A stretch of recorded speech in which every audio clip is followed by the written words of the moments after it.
Our meeting. Thank you everyone for attending in the public gallery. Thanks for your interest. I'd just like to advise everyone present that we are recording this meeting and it's being live streamed on the City of Hobart YouTube channel. To all persons attending, just ask you to be respectful and considerate of others that are attending the meeting. And also just want to note that we do have a TV camera here for about the first 10 minutes, just taking some vision from up there. And so for the purposes of recording, if you can just wait for me to announce you and then you to speak, that just makes it easier for everyone to understand who's speaking. And I'll note that we have all elected members here except for Councillor Posselt, who I think is probably... There's no apology or leave of absence, so he's probably just on his way. And there are no apologies. Okay, well, I'd like to start with an acknowledgement of country. And just like to open our meeting by respecting the original owners of this land and recognise that their cultural practices were significantly disrupted during the years of colonisation. Tonight I am wearing a strand of pearly green marinina shells, which are from rainbow kelp, and they're by a Palawa woman, made by a Palawa woman, Lola Greeno, who's quite famous for her shell necklaces. So shell necklace making is the oldest continuing cultural practice in Tasmania. It's a tradition that is still handed down through each generation. The oldest known shell necklet was found at West Point, which is south of Marrowa, and it was a string of 32 much larger mariner shells, each pierced with a small hole, and it had been found in a cremated human remains burial pit, and it's estimated to be 1,800 years old. So it's fantastic that the Tasmanian Aboriginal community have worked so hard to keep these ancient cultural practices alive against the odds. Thank you. Confirmation of our minutes from the last meeting, moved by Deputy Lord Mayor, seconded by Councillor Dutta. That's the minutes of the meeting of the 30th of June. Any discussion on those minutes? There being none, I'll put that. All those in favour say aye. Aye. Against say no. Carried unanimously. Are there any... Item 3 is transfer of agenda items. Are there any items on the agenda that anyone would like transferred?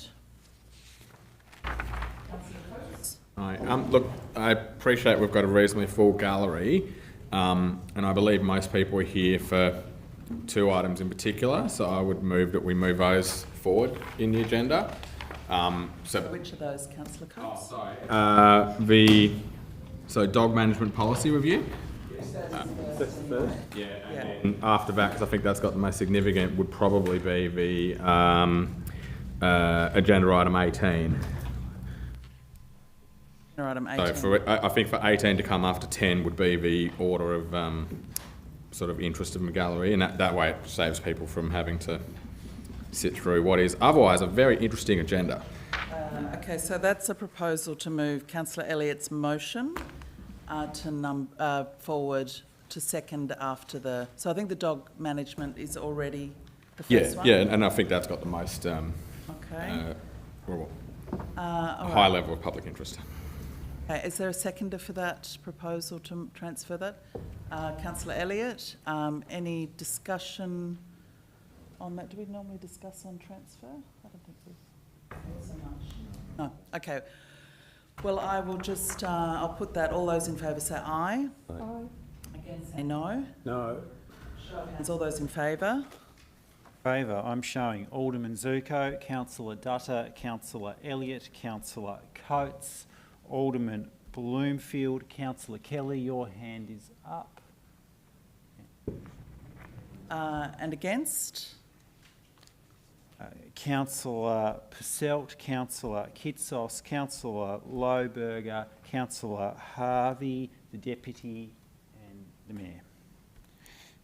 So that hasn't passed, but so we'll discuss that when we get to it. And item 10 is the first one on the agenda.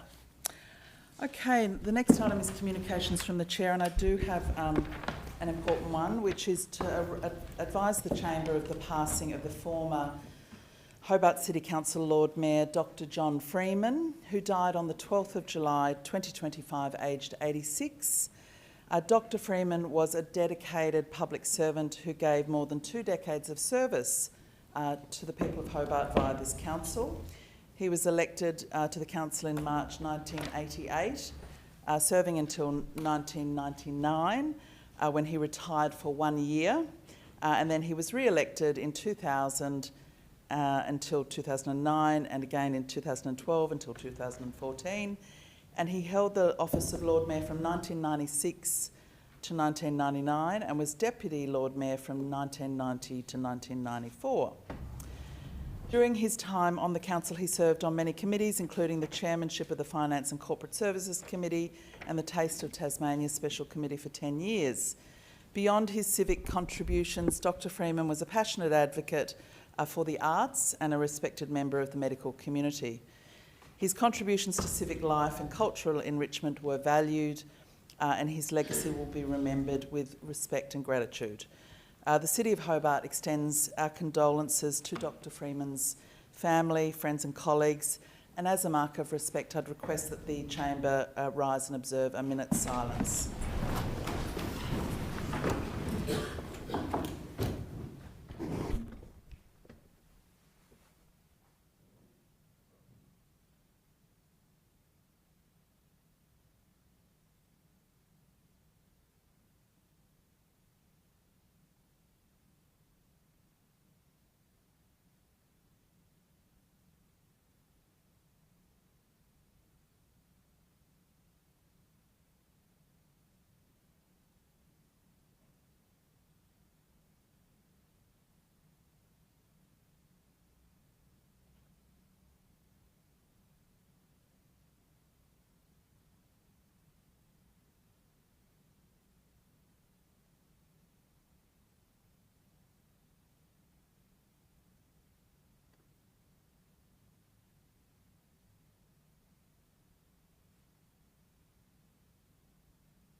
Seated. On a happier note, I also just want to acknowledge that this is the last council meeting for Mr Neil Noy in his role, current role as the Director of Strategic and Regulatory Services. And just want to acknowledge that Neil is not leaving the organisation. He'll be transitioning into a troubleshooting, problem-solving sort of role. But his role as a leadership director role is coming to a close after 4 decades? 19 years. 19 years, and many years as Director of Planning, and a lot of elected members have really relied on Neil's advice and have really respected and valued working with you, Neil. So best of luck for your holiday, and we'll see you back here in your new role. Lord Mayor, if I may, I'd like to move that the longevity of Mr Noy's work at the council be noted in the minutes. Thank you. Alderman Zuko, would someone like to second that? Councillor Dutta. And all those in favour, say aye. Aye. Against, say no. Carried unanimously.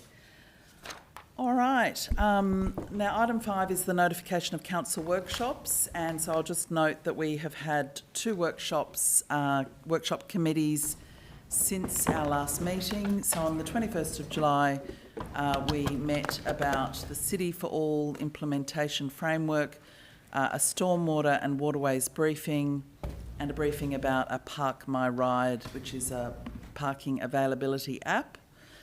On the 14th of July, we had a committee workshop which was about the city venues policy, the memorials policy, funding programs policy, and a review of the policy manual. Okay, moving on now to public question time. I understand we have some questions on notice from Mr Merridew, if he would like to come forward and ask the top 3 of your questions, please, Mr Merridew, because we're only able to have 3 questions per person per council meeting. Thank you, Lord Mayor. What I'm asking for are definitions as to the use of bike paths that are defined and as alternatively shared footpaths. And in my further questions, I take note that the City Council has just recently brought out a whole platform of revised speed limits within and around the city. So my first question is, what are the protocols as to the wheeled vehicles on footpaths and shared and bike paths? What are the speed limits and what are the enforcements? So for example, is it going to be, or shall it be, you can't overtake a pedestrian at more than 8 kilometres per hour? Is the council looking to put in the mandatory use of regulated warning devices like a bell or a horn? Safe parking of bicycles or wheeled vehicles, personal wheeled vehicles, within designated areas and an offence to park outside them. They are a hazard to pedestrians. The use of helmets. There are head and orthopaedic injuries absolutely nearing epidemic in Queensland, especially around Schoolies Week. Is there a protocol as to where a bike lane is provided, a shared footpath should not be used, then everybody knows sorry, that's not quite correct. Is there a protocol where a bike lane is provided, a footpath should not be used? For example, in Federal Street, there is a bike lane from Elizabeth down to Argyle. I stepped out of a premises on the opposite side of Federal Street. The cyclist probably had a clear view of me, not an eye of he, and by about 20 centimetres I would have had a broken hip and probably a broken wrist. I followed that said cyclist into the city. He did not use the Argyle Street bike lane because obviously it goes in the wrong direction. At Campbell Street, he chose to ride on a footpath, which is not a designated shared footpath. He just chose to ride there. And according to my speedometer, I was pacing him, it was 30 kilometres per hour. These are the issues that are a problem with the expansion of scooters, no doubt not just the blue scooters, which I know are managed for speed, but the privately owned and privately purchased. Would you like to move on to your second question, Mr. The second Manager? question is the northbound of Collins Street, and I'm looking at the Harrington Street design versus the Barrack Street design. At Harrington Street, you only have one lane which you share with those who are going going south up to South Hobart, Ewanville, Kingston, Blackmans Bay, and are trying to go west up through Harrington Street to Bathurst Street or across to the highway or wherever other reason. Whereas when one gets to Barrack Street, there are two lanes, one that does go up to the south and one that turns up Barrack Street. And Collins Street is exactly the same width. Those intersections, I cannot understand why that is not in the plan for the traffic management. Question, Mr. Manager. And the third question is, which is number 4, I understand you've approved a rate rise of some 3%. What is the net increase in rates created by 3%? Is it 3 million, 5 million? I think that's probably public, but I'd be interested to know. Thank you. So thank you, Mr. Merridew. I've been advised by the CEO that he will take those on notice because they came in a little bit late to prepare answers for you tonight. Okay, thank you. Are there any other public question questions from the public tonight without notice? Okay, so we have a couple, maybe down here at the front. Yes. Yes. Now, before people get started, I just wanted to mention that I've been advised that questions under our public question time rules cannot relate to any item appearing on the council agenda. However, I've also been advised that so long as we don't answer them, that the head of governance and CEO are happy for us to take them on notice, Yep. but we won't be able to discuss them and provide responses. Alrighty. So my name's Dr. Jennifer Connor. I'm a South Hobart resident and representative of Friends of South Hobart Dogs. Firstly, we would like to thank council staff in the draft dog management policy in proposing to generally maintain the status quo of dogs on sports ground. However, we do acknowledge that dog owners do stand to lose an off-lead area at McFarlane Street with changes to the rivulet. However, we are deeply concerned about the future consideration of banning dogs on South Hobart ground and the consideration of changes to both Wellesley Sports Ground and Lower Wellesley Park. The consultation process was over a year ago in April 2024. 39 of 42 submissions are in the attachment. My first question, will council staff have up-to-date and meaningful consultation with dog owners, South Hobart Progress Association, South Hobart Sustainability Community, Bush Care, Kanani Mountain Run organisers, and residents of both Wellesley and Wentworth Street from Congress Street, and also the broader South Hobart community before any further decisions are made about South Hobart Ground and Wellesley Park? Thank you. Sorry. Just one more question, is that? That was one question. Okay. Yep. So you can have 60 seconds 60 seconds, preamble right. for each question. Yep. Council used CCTV to conduct an assessment of use from the 23rd to the 29th of June. On Friday the 25th of July there were 25 to 30 plus dogs on South Hobart Ground from 8:15 to 9:30am in the morning. Will council staff conduct a more thorough assessment of current use of all three sites, South Hobart Ground, Wellesley Sports Ground and Lower Wellesley Park, before any further decisions are made? And also, responsible dog owners are currently volunteering to inspect the ground for dog waste early in the morning on game days. In our experience, if there is waste, it is usually in the longer grass at the periphery rather than on the playing field. How many instances of dog waste on the ground have been reported to council in recent weeks, and where has the waste been located? Thank you very much. Thank you. So we'll take those on notice. There was another couple of hands up. Would anyone else like to ask a question? And just come forward if you want to ask a question. We'll try and get through as many as we can in the time we've got allocated. So maybe just, if you've got a question, just stand next to the person who's currently asking it. And as I mentioned, you've got 60 seconds for a preamble and a question. Thank you. And just introduce yourself, please, before you ask your question. Lord Mayor and councillors. My name's Chris Scanlon. I live at 10 Ratho Street, Leonard Valley, and I have a little bit of background. Would you speak up just a little bit, please? I have a constant flow of slimy water outside my property. This flow emanates from my neighbour's property at 8 Ratho Street. My husband and I have communicated with the Hobart City Council and Taswater, and there's been no resolution of this issue. I have lots of documentation of my correspondence with the Hobart City Council and Taswater, and as I said, we've had no resolution. My question is, was the flow into the street given planning approval prior to construction? And can I go to my second question? What do I need to do to get Hobart City Council to rectify the flow outside my home? Thank you. I'll ask the CEO to respond to that. Thanks for the question. I think what would be best is if you could make an appointment and come in and speak to me, and we can work through the issues. They're just complicated, and obviously we haven't got the background to be able to answer them tonight. But I'm certainly happy to sit down and work through it with you. Okay.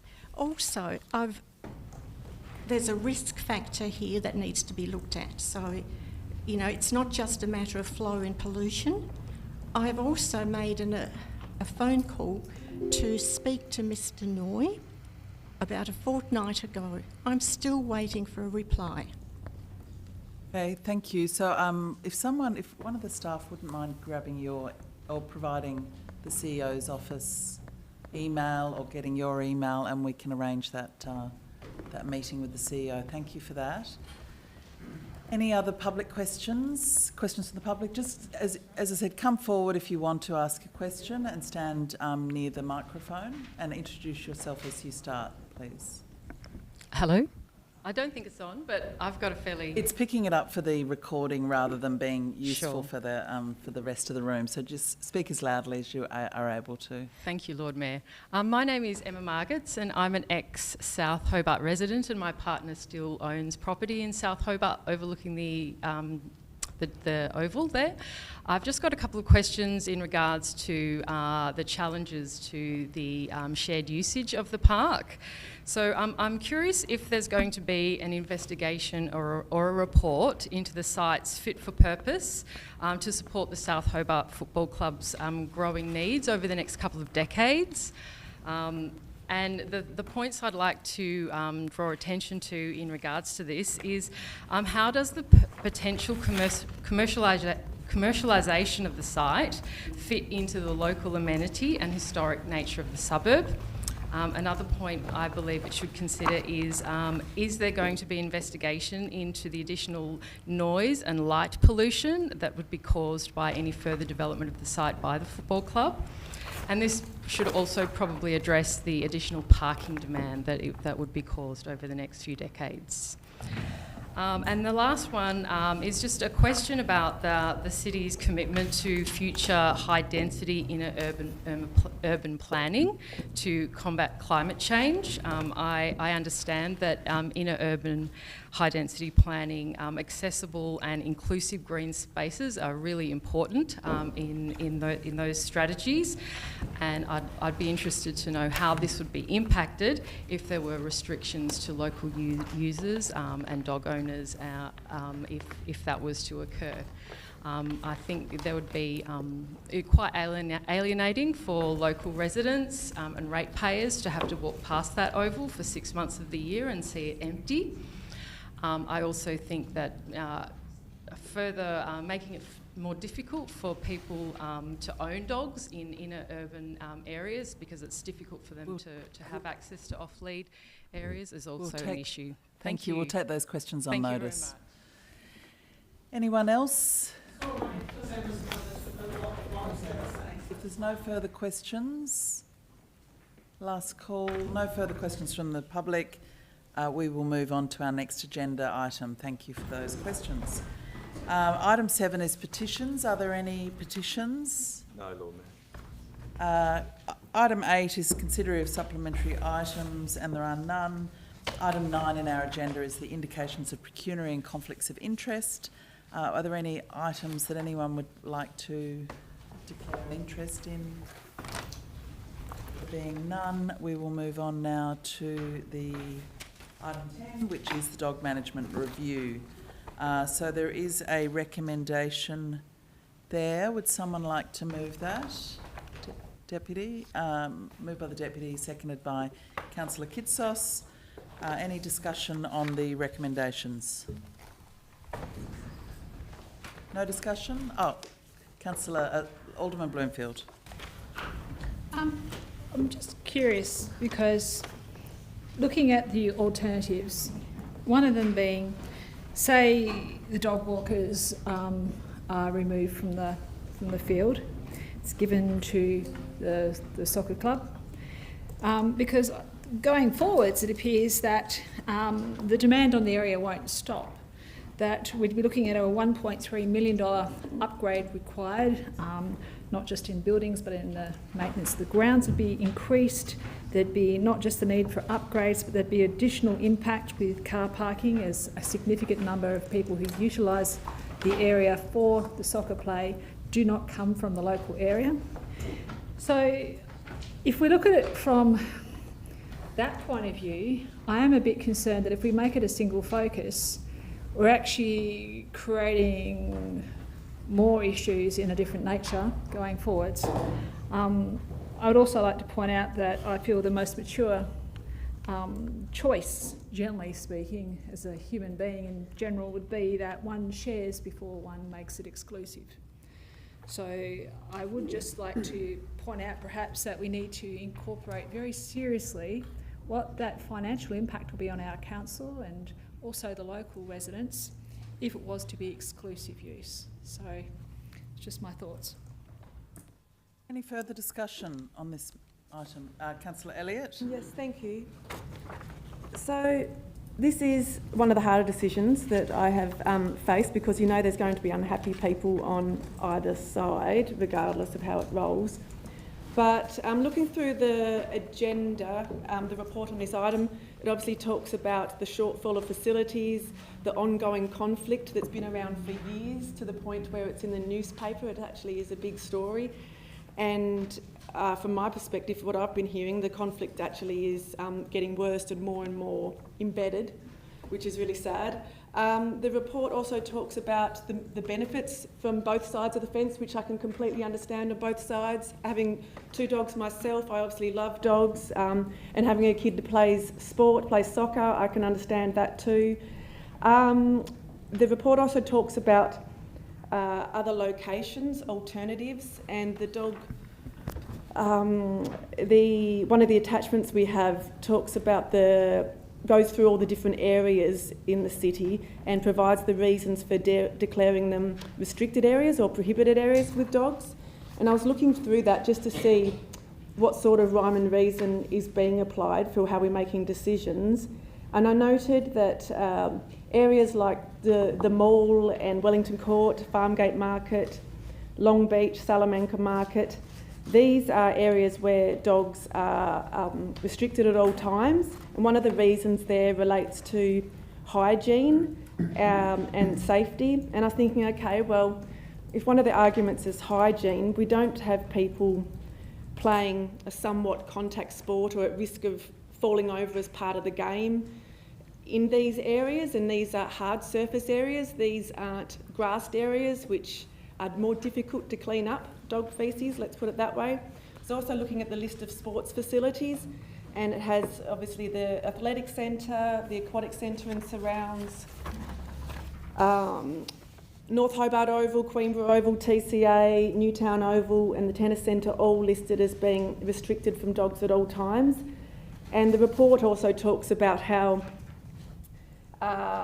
the situation in South Hobart is unique in that dogs are not permitted on our other higher tier sporting grounds, but they are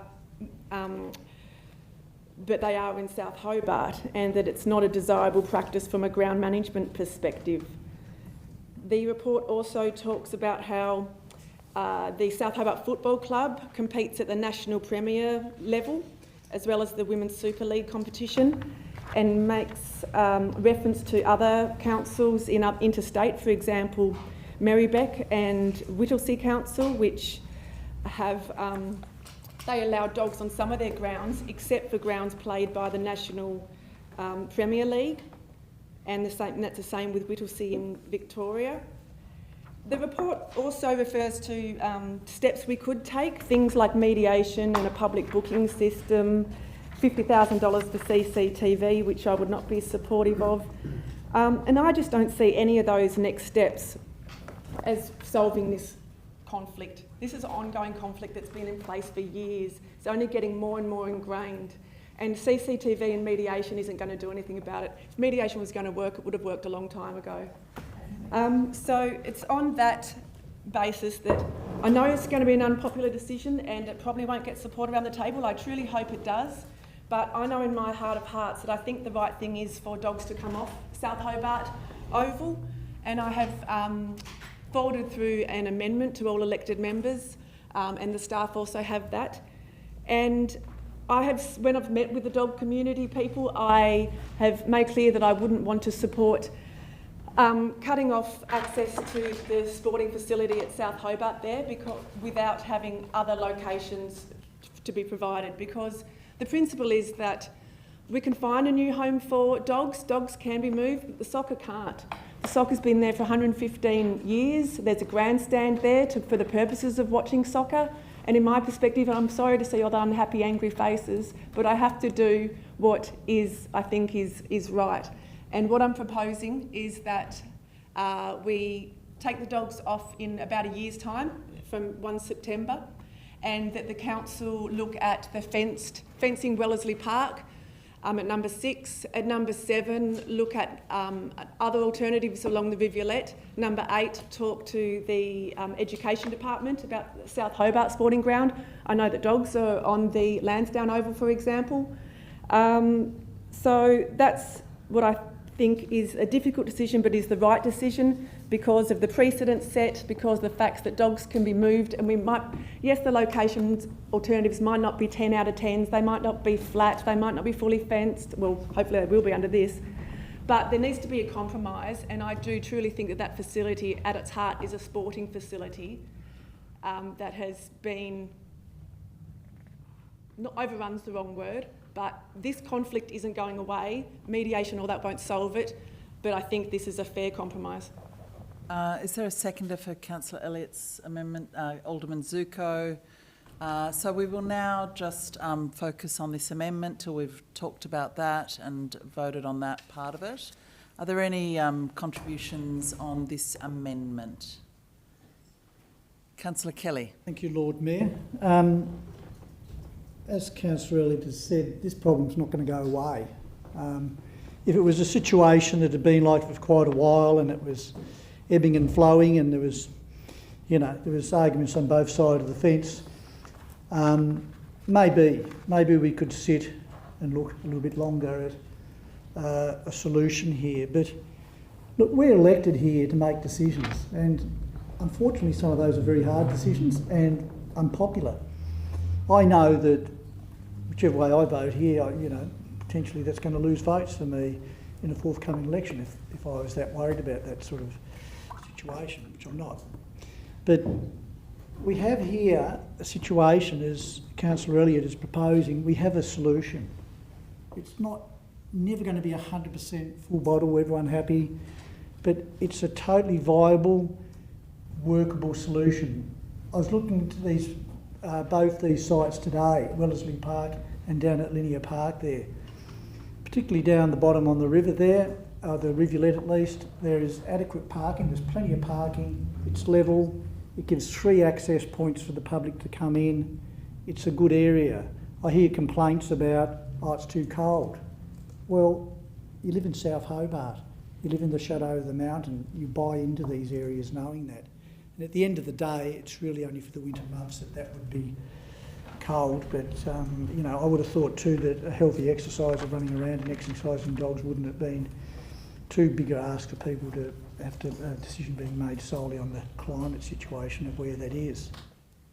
This is a good, workable option for us to go with, and we've just got to show some leadership here now, because this problem's going to continue to come and bite us, excuse the pun, and we've just got to step up and make a tough decision here. There's perfectly good level ground there. This cost for council to give fenced area there is minimal, and I would encourage elected members and the public to get on board with this totally viable solution. Thank you. If any further discussion on the amendment? Yeah, thanks, Lord Mayor. Look, I've got 2 dogs, and I never walk my dogs on football grounds. I walk them in the streets, and I take them to the off-lead places, I take them to the beach. They get a couple of good walks a day. But I've never walked them on a sports ground. And reading through what other councils do, they don't allow their dogs on their premier high-level sports grounds. And I know there'll be people disappointed, but I will be supporting the amendment tonight because I think it is the right decision. I'd like to think that Wellesley can become a popular dog walking area. It could have some other enhancements to it as well, facilities for dog training and things. I think it's a good spot. It's not that far away. If there's car parking further up the hill, it might be challenging for some, but there's opportunities all over Hobart to walk dogs. There's other parks. I take my dogs to Cornelian Bay, and they might even be slightly restricted there with some of the changes here, but that's okay. There's plenty of spaces out there as well, right, which I can utilise. But I'll support this tonight. And I'd like to say reluctantly, but I'm also feeling that the football ground, the football club, has a right to play their sport in a clean, hygienic environment for the season, and that they've been there for 110 years. I think it was 1915 they've been there. Everyone else has moved into the area, but the football club's been the most consistent element in South Hobart for 110 years. They've been a successful club. They've got a great location, I think. It's a community club, even though you do have players come from all around the suburbs, but you also have people walking their dogs, according to our report here, from all over Hobart that do come to South Hobart because they like to walk their dogs there. So I will support your amendment tonight. I think it's a reasonable amendment. Alderman Zuko? Yes, Lord Mayor. Look, Council looked at this many years ago and was going to go down that track. I think Councillor Harvey was probably around at the time as well. We would have saved a lot of angst that's been happening in regards to the current situation, and by now would have all settled down. Everyone would have been using the fenced-off area at Wellesley, and we wouldn't be sitting here debating this tonight. I think Councillor Harvey is absolutely right in regards to sporting grounds. I'm a dog owner, and to my point of view, if I'm going to take my dogs for a walk, I'll take them for a walk. If you live in South Hobart, it's only a few minutes difference whether you take them to South Hobart Oval or Wesley, and it's probably good for the dogs anyway. So I'm going to support the amendment. Further discussion, Alderman? Lord Mayor, I have difficulty reading that, please. I'm just wondering if you could blow it up. It's difficult to read for me, and I've tried with my specs. I'm still not able to. Hard copy decision too. Any further discussion on the amendment? Councillor Lohberger? Thank you, Lord Mayor. Look, this is a very complex issue, as already been mentioned by a number of the other speakers. It's not the easiest, it's one of the hardest decisions we've had to make, I think. I think the issues surrounding the South Hobart Rec Ground at Darcy Street, they're like a giant onion, and there is just layer after layer, 120-year history of these layers made up of all sorts of different community uses and needs at the time. But these days, on the one hand, we have the South Hobart Football Club, which has absolutely gone from strength to strength in recent years due to its excellent management and its great culture. And I'd just like to applaud the club. It is a really good club. I hear all good things about it. I've yet to hear a bad word said about it. This club has deserved to grow, and grow it has, especially following the increased participation of women and girls in the sport. I've actually attended the odd game at South Hobart myself, and I've been very, very happy to support the club when it came to upgrading the lighting at Wellesley Park and also improving the change rooms at the rec ground. On the other hand, we have a group of community members who also use the rec ground to exercise their dogs.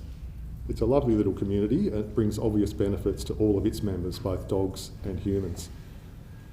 So really, both of these groups are full of good people who are just seeking the best for their own preferred use. And it's been almost upsetting really to witness the dispute that has arisen between them in recent years.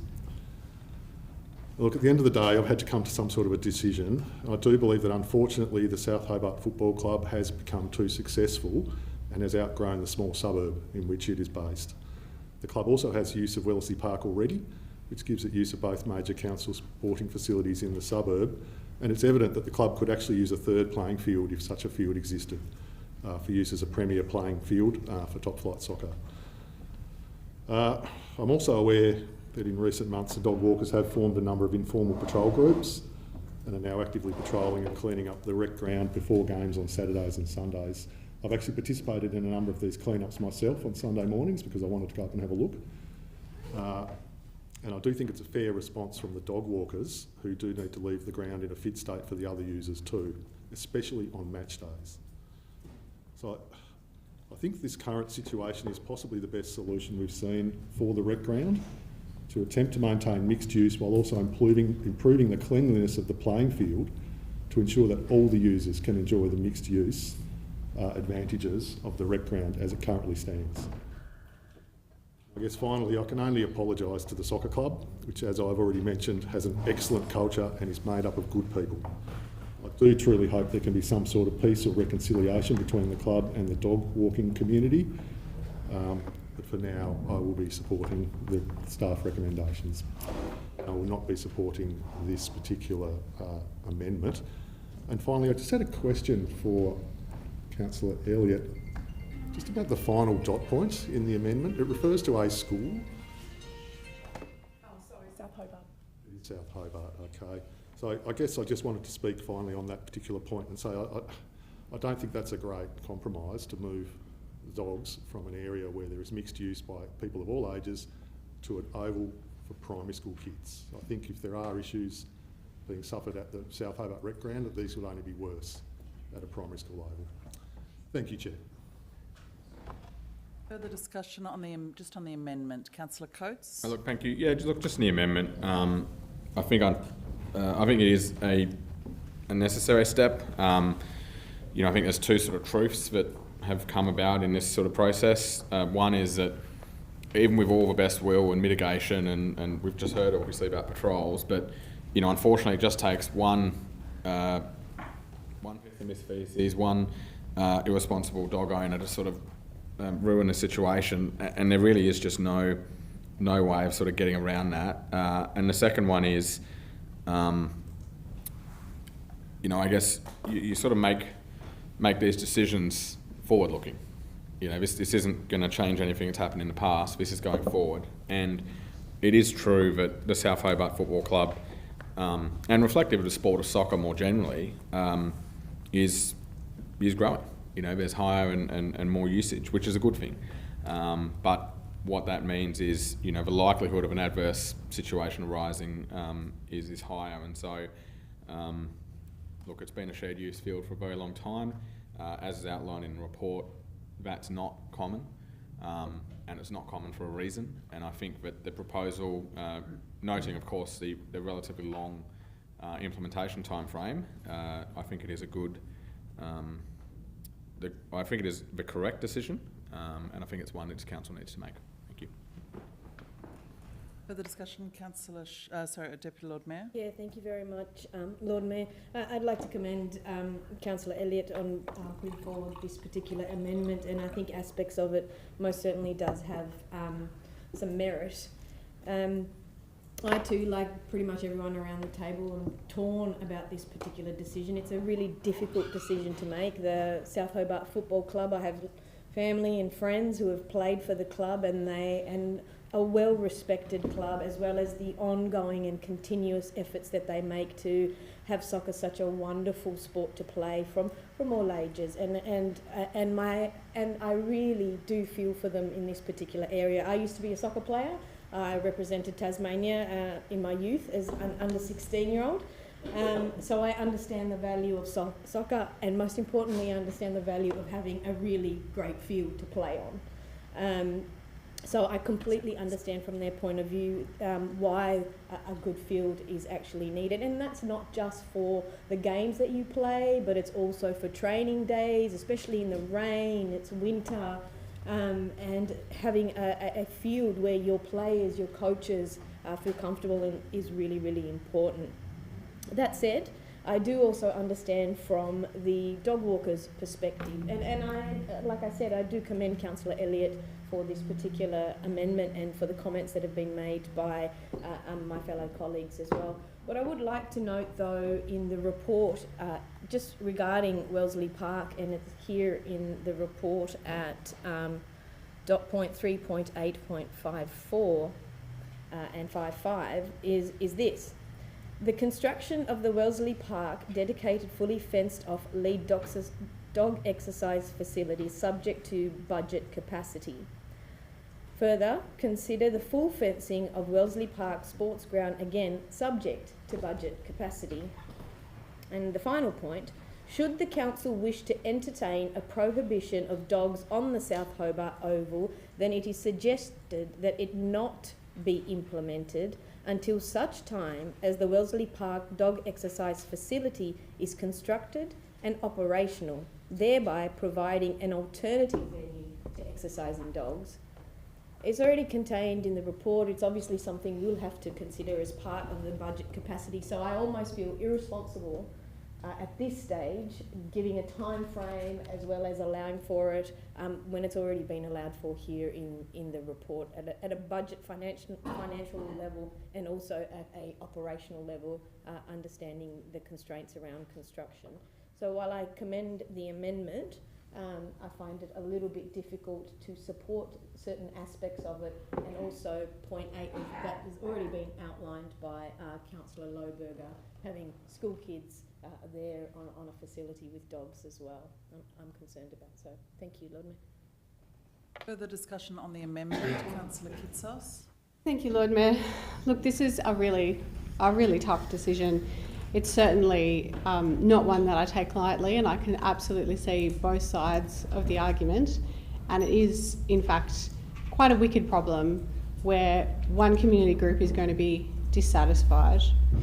So, despite the difficult nature of the decision and the feelings that persist on both sides, I do support the officer's recommendation to retain the shared use status of the oval, because I think this approach reflects a balanced compromise that respects the needs of both the dog owners and the sporting club, many of whom have long histories and of connection and use to this space. In my mind, a shared use arrangement, when well managed, has the potential to foster a sense of community, encourage cooperation and allow a wider range of people to enjoy the public facilities for a longer period of time. They make efficient use of limited open space and recognise that urban areas must increasingly accommodate multiple users. Rather than an exclusion, shared use policies promote inclusion, something that is essential in a growing and diverse community like South Hobart. I also welcome the suite of constructive measures proposed in this report, including mediation between user groups, the introduction of a transparent and accessible booking system to help with those altercations, and improved signage and a commitment to ongoing exploration of alternative off-lead areas. I think these practical steps should reduce the conflict, and if not, then there's something seriously wrong. It needs to set clear expectations and improve the experience for all the users of the oval. In that spirit, the development of a dedicated off-lead area at Wellesley Park is a particularly welcome addition. It represents a real investment in supporting the needs of dog owners while easing pressure on shared spaces like the oval. Once this new facility is established and operating, I'm open to revisiting the role that the South Hobart Oval plays in off-lead spaces for dogs.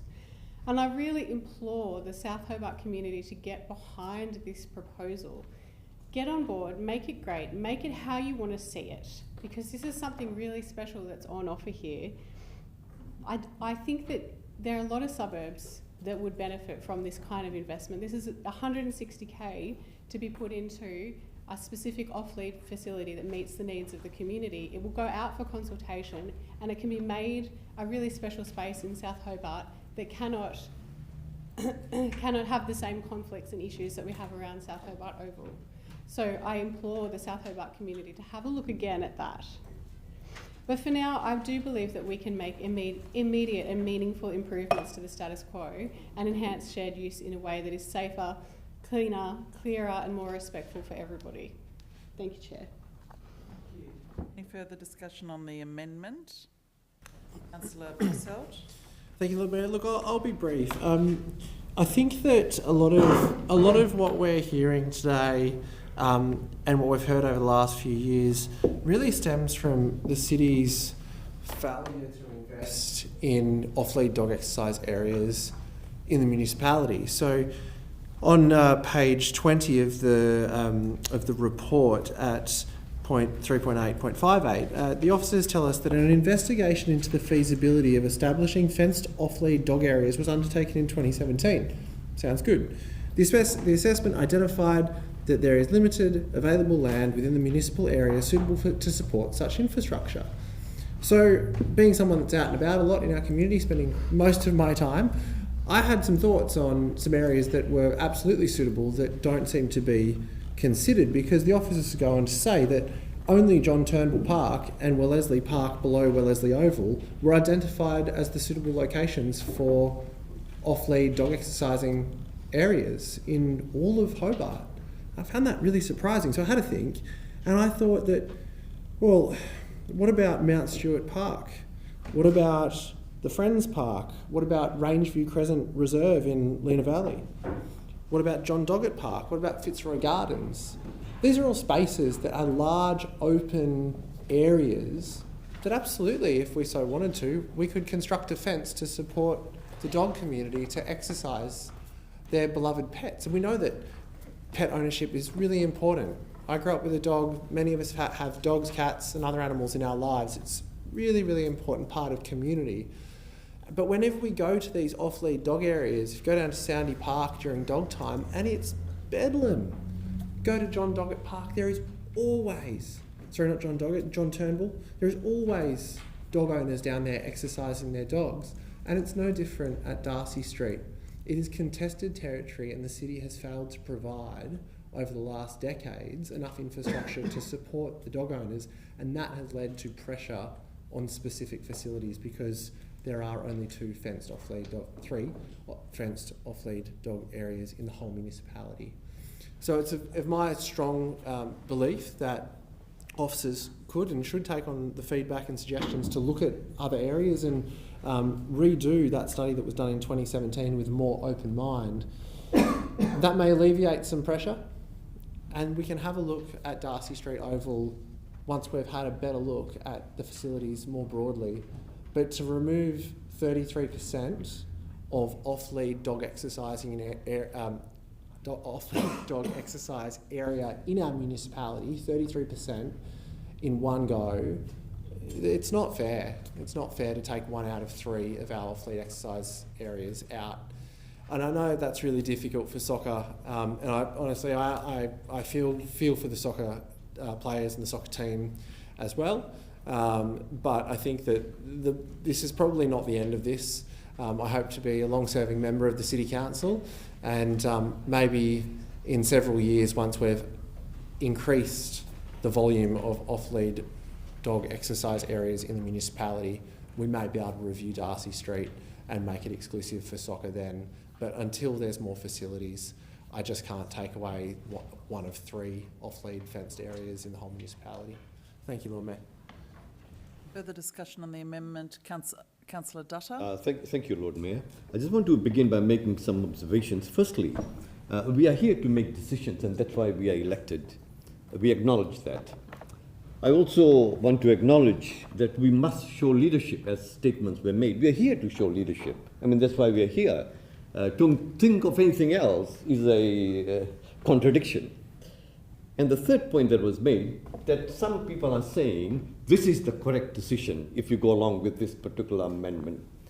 Now, on the contrary, if I make a decision against it, does it mean mine is a wrong decision? Obviously not. Because a particular group have made a decision, that doesn't make it right or correct, just because the others have made another decision. So that logic for me does not stand in this argument. However, when I look at the amendments in front of me, I have difficulty, firstly, point number 1, with deadlines. And you have deadlines in 2A and in 3A. Now, you have the deadline in 6 as well. So with the deadlines, I have difficulty. I don't want to commit myself to deadlines. Having read the report of staff, I don't think they have recommended to us that we have these deadlines. So I have difficulty with that. Point number 2 that I observe here is this. The rationale used for the amendment was hygiene. And then there's a flip. In number 8, you see that we negotiate with the state government or liaise with the state government so that we shift this to the oval at the school. I mean, that's a hygiene problem, isn't it? Obviously, you're taking it from here and you're transferring it to the kids. I find that difficult, with that rationale. And because I have difficulty with that and the reasons I've stated, just because I vote the other way, I think my decision is a correct one. That's the decision I will make. Others might think otherwise. But for now, on the basis of this, I am not able to support the amendments. Thank you.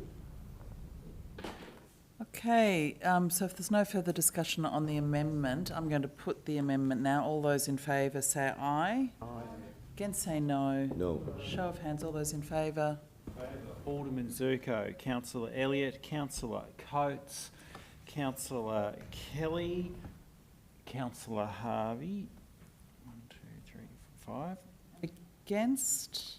Councillor Dutta, Councillor Purcell, Councillors Kitsos, Councillor Lohberger, Alderman Bloomfield, the Deputy and the Mayor.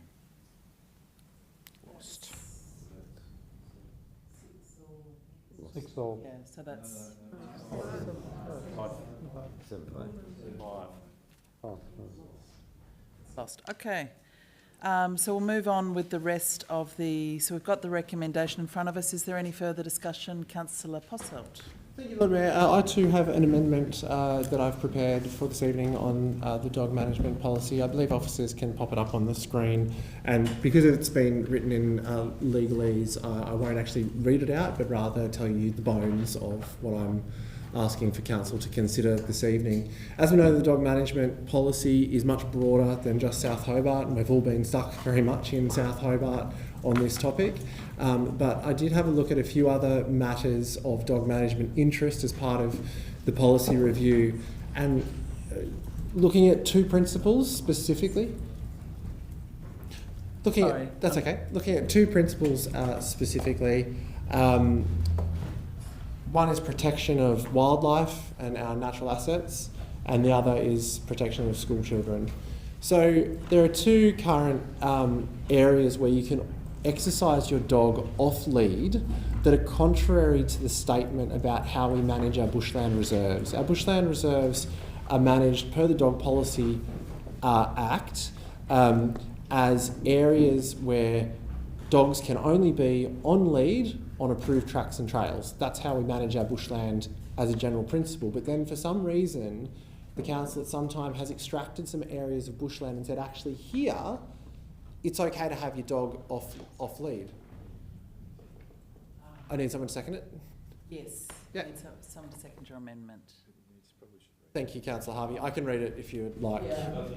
Yeah, thank you. If you can just read the amendment and then you can speak on it. Yeah. Sure thing. So please forgive the words. Pursuant to Section 7.3 of the Dog Control Act 2000, the Council notes the public submissions received. Council endorsed the draft policy C, subject to the following changes. Knocklofty Reserve to be included as restricted at all times on managed tracks and trails when dogs must be on lead. The wireless station and mode area to the east of the Summit Loop Road on the Queen's Domain be included as restricted at all times except on managed tracks and trails where dogs must be on lead. And the West Hobart Recreation Ground be included as restricted during specified hours, namely school days between 8 a.m. and 4 p.m. And I think Catherine has got some printed copies that are coming around. Thank you. Thank you for the seconding, Councillor Harvey. So all this is saying is that the Knocklofty and the section of the very summit of the Queen's Domain, which we did a bio-blitz on some 5 years ago, I think, and discovered that there was huge biodiversity in that area. For some reason, we've decided as a council that it's okay to have your dog off lead there, but not in other bushland. And I think that's just contrary to public perception and the expectations of the public that we do protect eastern barred bandicoots, that wallabies don't have to live like they're being chased by dogs or have the threat of being chased by dogs day in, day out. And particularly as it pertains to the Queen's Domain, there are off-lead dog areas, 2 of them, that would remain within the Queen's Domain. It's just asking that that top section be removed. Finally, as pertaining to the West Hobart Recreation Ground, which is also a shared school ground, it is not a separate oval, it is an oval that is Lansdowne Primary's primary area for recreation. So that's school PE, that's kids that are having difficult time in the classroom and need to be removed from the classroom so they can be taken with their special educators out to the oval to, run off their beans or whatever the space they need. That's lunchtime, that's recess, before and after school. It is, for all intents and purposes on a school day, a school property. But at the moment, you can bring a dog onto the school property during school hours as long as there's no school activity happening right then and there. And what that leads to is dogs being off lead and then 30 school children running out onto the oval and conflict between teachers and members of the community who disagree on who has the right to the oval.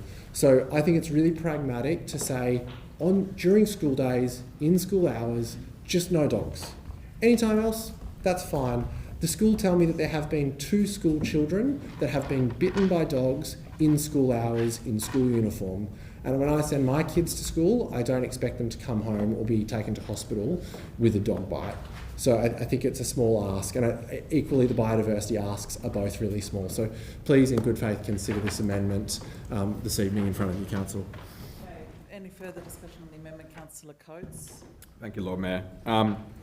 Look, I I was just sitting here nodding my head almost as I was listening to all the reasonings behind this.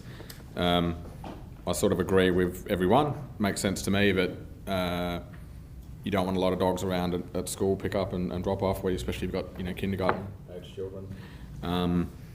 Knocklofty Reserve, sort of makes sense to me. That's a wildlife area, the wireless station again.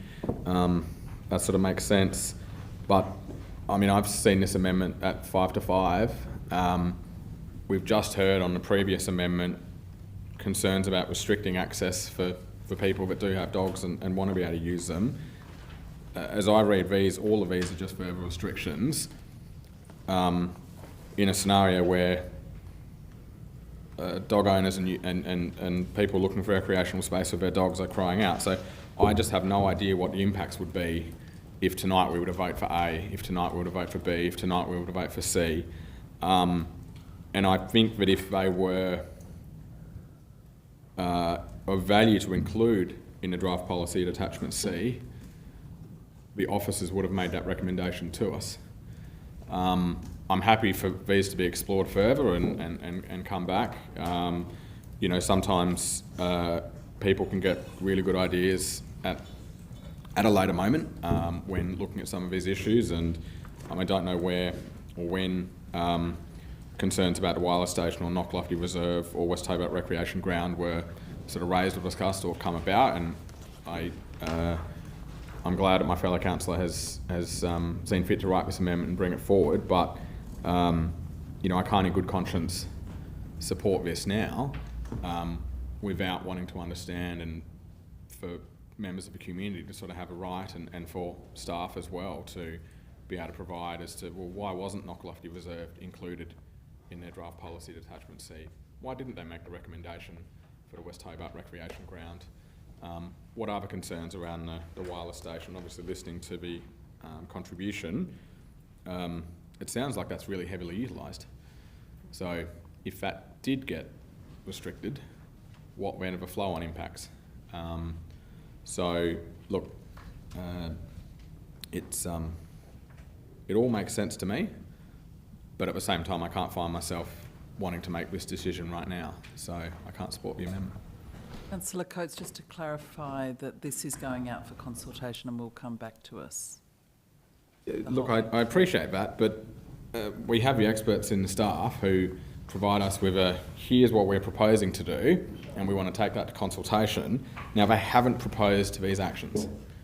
And I don't have the ability now, and staff don't have the ability to look at these and understand why. So once something goes into consultation as a proposed action, that's very different to, it's almost like that ideation stage. So Thanks, that would be my concern. Thanks. Councillor Elliott. Thank you, Lord Mayor. I'm a tad confused because we've heard from Councillor Purcell about the motivation, part of the motivation being around avoiding the conflict with children and dogs, and we've heard about dog bites and how there shouldn't be a contest over a shared space, and that the solution to that is to restrict dogs, at least in certain times. But in the report related to this issue, on the issue of South Hobart, I'll read it out. It literally says that despite the ground, and this is South Hobart, despite South Hobart being used and booked for training, there was evidence of multiple dogs on the ground with children undertaking soccer. So we get the dogs off West Hobart, and I'm not sure why West Hobart's been exclusively pulled out. I'm not sure if there's some sort of personal interest there in making sure that they're not on the West Hobart ground.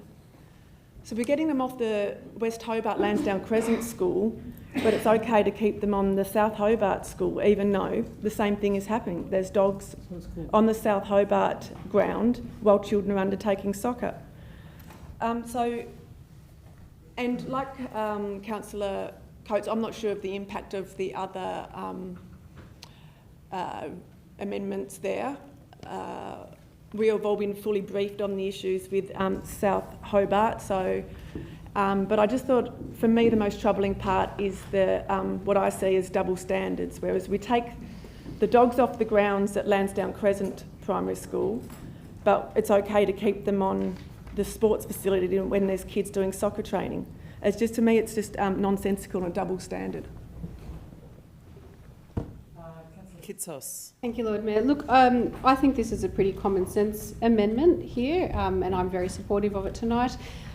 Look, for me, with the biodiversity aspect and the dog management plan, what I would really like to see from council is a really consistent approach to this. So some sort of matrix where we're looking at our public open space and considering every biodiversity element and how that interplays with off-lead areas. So whether it's weed management, flora and fauna. I'm really glad to see that it's now on lead in the platypus Rivulet Linear Park, as well with the native hen species there that are particularly vulnerable to dogs being a flightless bird. So I think we do need to make sure that we take a consistent approach to this. And I also note that this is coming back to council after it goes out to public consultation, and I would like to see the public's opinion about some of these increased biodiversity measures and see what we can do as a council to balance both the need of the dog owners and the wildlife that we have. I think, you know, we all have to acknowledge that even though animals are really important in our life, and I have just lost my 15-year-old beautiful best friend dog this year, and he is the most gentle, caring family dog until he saw a chicken. And then that chicken just couldn't move fast enough, let me tell you. So, you know, although we love these domesticated pets, once they are off-lead in a bushland environment, it is very difficult to control a dog that is going to chase after a paddy melon, after a bandicoot, go on the scent for something. So I think that this does need to have an extra little layer of protection, layer of thought to our thinking here at council. I mean, in terms of school ovals, I believe Lansdowne Crescent is a unique situation. Can I get clarity around that? Is this the only oval that is regularly a shared space with a school? That we own, the council owns. Who's going to answer that question? I think I can. Look, there are other ovals that are shared with schools. So, Lower Queenborough is used, the adjacent private school, and there are others as far as I'm aware. And with those shared spaces, is there restriction on hours, or is it only specific to times when the oval is in use by the school? The intent as drafted by the officers is only when it's been used by the school. Thank you, Director.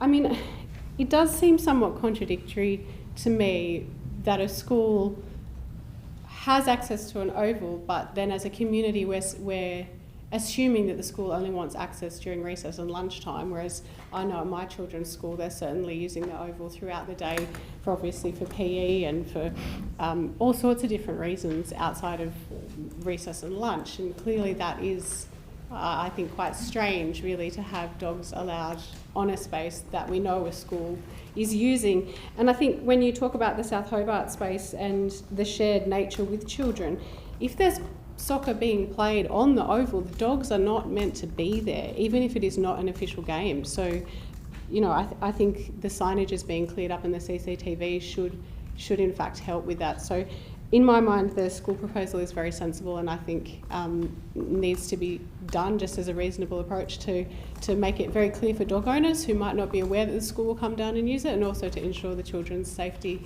while they're in the care of the department. So I'll be supporting the amendment tonight.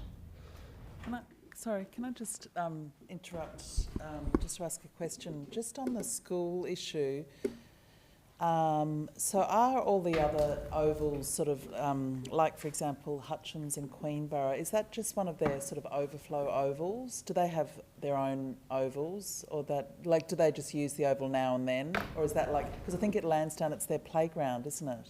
It's like is it a bit different? Look, in relation to Lower Queenborough, I understand Mount Carmel uses that.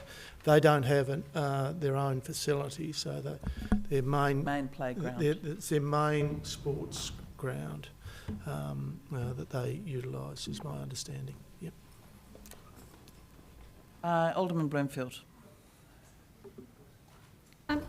Everyone's been using the terminology which concerns me, and that is biodiversity. And the reason why I have a concern with that is because there are different types of biodiversity. We haven't actually identified there as a scale, that there are different types, and there are different concentrations of biodiversity. And when we look and monitor these areas, we should have first rated the biodiversity for the area. Because things like bandicoots, we've all talked about, those I have them around my house, but I never see them during the day. They come out at twilight, they come out at night time.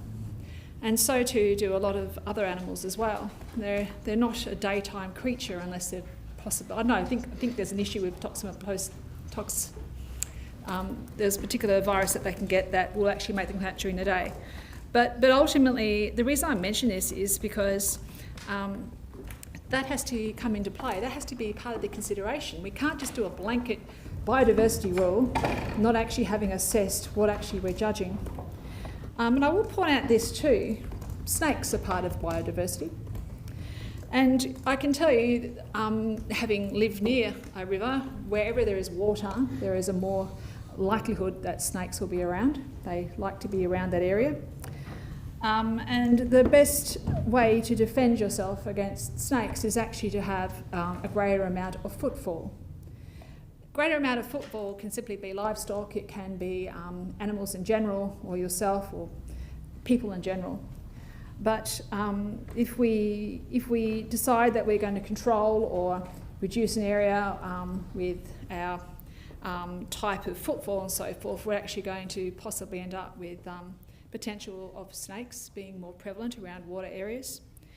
And I just feel in general that before we start throwing this word around, we actually need to be very, very clear as to these particular areas. Part of the job needs to be the assessment of such. And what is the impact if we change the usage? Because if we change the usage, less footfall or types of footfall, these are possibly real consequences, which I think we actually need to be very careful of. Councillor Harvey. Yeah, thanks, Lord Mayor. Yesterday was National Tree Day, and the City of Hobart had a bush crew or land care group, bush care, land care group up there planting native species to provide habitat to help protect a threatened species, which was the eastern bar bandicoot. So we know we have a population of eastern barred bandicoots, and there's probably southern browns up there as well. But the eastern barred particularly, we're going out of our way to plant native species, to provide habitat, to provide cover for those sorts of animals, for that particular animal. But we were there for a couple of hours yesterday, and I did notice a large number of dogs going around Max's Infinity Loop, which seems to be a really popular running track and dog walking track as well. And nearly all of those dogs were on leads. I can't recall seeing one that was off lead, but I have seen dogs off lead further up the hill towards the station, where they've been running through the bush area there as well. So there are people that let their dogs off lead up there, but most people, being responsible dog owners, walk their dogs on lead around Max's Infinity track, plus the other tracks through the area. But I have on a number of occasions seen dogs off lead going through the area. And here we are on one hand planting habitat to protect a threatened species, which is the eastern barred bandicoot, while still not having the necessary restrictions, potentially, to keep dogs from harassing those animals.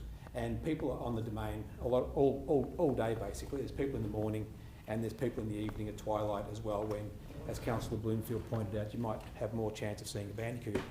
So I'm supportive of the motion tonight, especially for the domain, because I know we've got a threatened species there that we're trying to protect, and we're also looking at how we can make these areas safe from cats as well. So if we're talking about cats, we should also be talking about dogs, even though we don't have feral dogs on the domain. But still, if we're going to make sure that these areas are safe into the future and looking after species that we have an obligation to look after, then we need to do what's best. And walking your dogs on lead around the domain, around the summit, I think is the best outcome. So I'll be supporting the recommendation tonight. I mean the amendment tonight. Amendment. Okay, any further discussion on the amendment? There being none, I'll put the amendment. All those in favour say aye. Aye. Against say no. No. Show of hands, all those in favour. In favour, I'm showing Councillor Passelt, Councillor Kitsos, Councillor Lohberger, Councillor Harvey, the Deputy and the Mayor. And against? Alderman Zerko, Councillor Dutta, Councillor Elliott, Councillor Coates, Alderman Bloomfield, Councillor Kelly.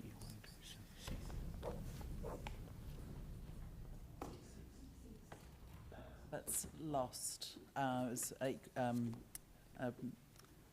shared vote, so that's got lost. So we'll now go to the recommendation. So moved. Any further discussion on the recommendation? There being none. Been moved and seconded? Okay. No further discussion. So just to clarify that is going out to public consultation. Correct. Yeah. Okay, I'll put that. All those in favour say aye.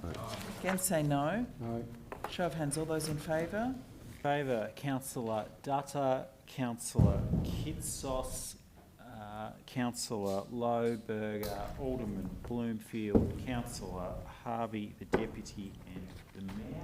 And against?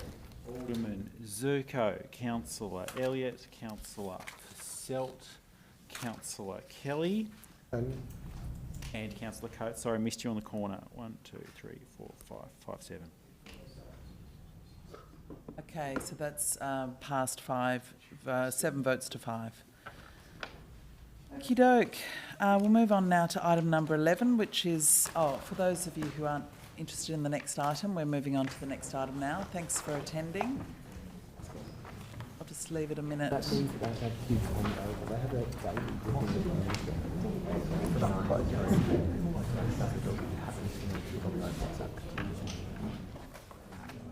Okie doke.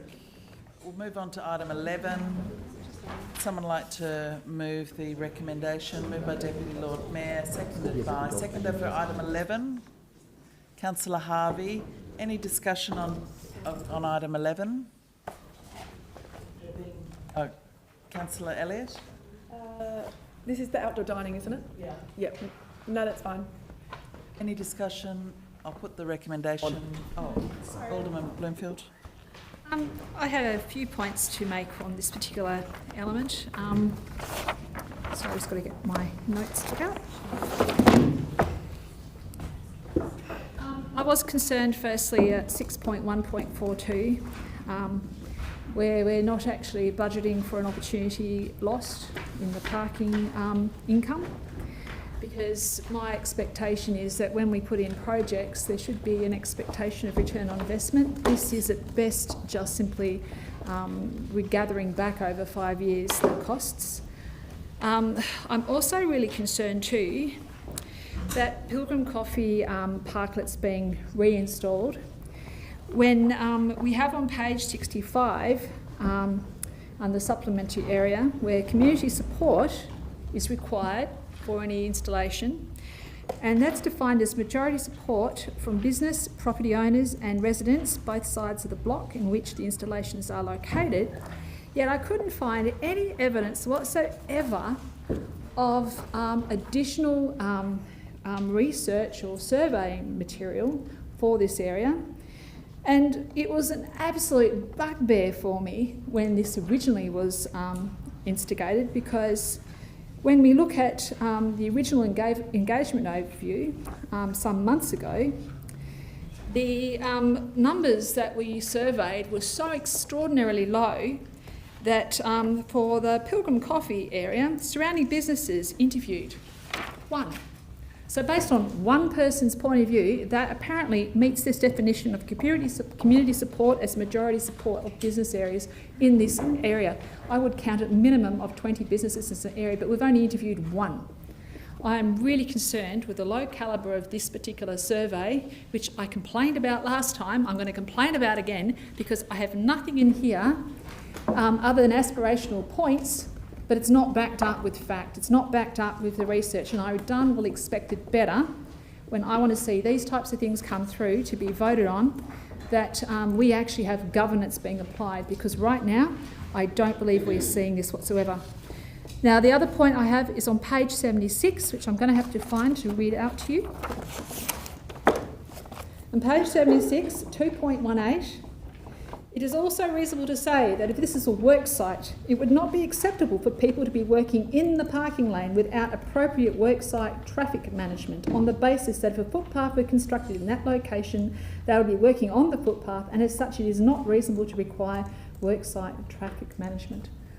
So I feel that we have some significant potential issues here with the way the legislation is constructed around these areas still, because serving a coffee or a meal, people sitting down in an area, actually needs to be addressed through this part of the legislation as well. So I feel that we have a very immature construct for a project that needs an awful lot more work, and most certainly needs actual public support by its own definition before at the very least we even consider installing this particular parklet outside Pilgrim Coffee. Keep in mind that this is right in the vicinity of the Royal Hobart Hospital, where people already were complaining about lack of access to the hospital, parklets having potentially reduced access that people were genuinely considering was very important to them.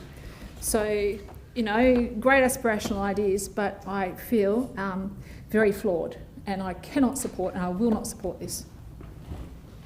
Further discussion, Councillor Posselt. A couple of questions to start with. Are officers aware of any conflict that has occurred at the Pilgrim site regarding patrons from other venues that have come and used the Pilgrim tables? Mr. Holliday, are you responding to that? Through your Lord Mayor, we've not been made aware of any conflicts between patrons using that site. Sorry, just to clarify, we've received no complaints of people eating Dumpling World products in the Pilgrim parklet? At the very beginning of the process, I understand there was maybe some confusion, but we've not heard any more recent advice from Pilgrim. Further, is there any decision-making tree or decision framework by which officers determine whether or not a proposed on-street dining installation comes under the parklet definition, where anyone can use it, just like Collins Street and Elizabeth Street at Midtown, or the street-side dining private enterprise only? Through you, Lord Mayor, we've tried to provide significant clarity around the difference between a parklet and a street-side dining provision. The guidelines seek to provide a coherent and easy to understand and progress process for both businesses and community members, and provides an opportunity for those to put proposals forward for a parklet, which is a non-commercial park space, repurposing the street side area, and a commercial dining operation. So we think that engagement with businesses and community at the early stages of proposals, as we've articulated in the guidelines, and then very clear delineation between those two provisions will solve any misconception or misunderstandings in that area. Further discussion. Thank you. So is my understanding correct that there is no framework in which officers go out to community to say, we're going to consider when somebody comes in and says, Pilgrim comes to us and say, we would like some street-side dining, there's no transparent, accountable decision-making tool that allows officers to assess the area, consider all of the factors, businesses that are nearby or immediately adjacent to pedestrian traffic, to say, this one, I think we'll consider this one as a parklet, public space, rather than as a private entity. There's no framework or decision tree that supports officers in that decision. Is that correct? I might, through you, Lord Mayor, I think it's worth sort of differentiating. This isn't isn't trying to be a council program where we are proactively going out into community as part of our city shaping and place and movement work to enhance the public realm.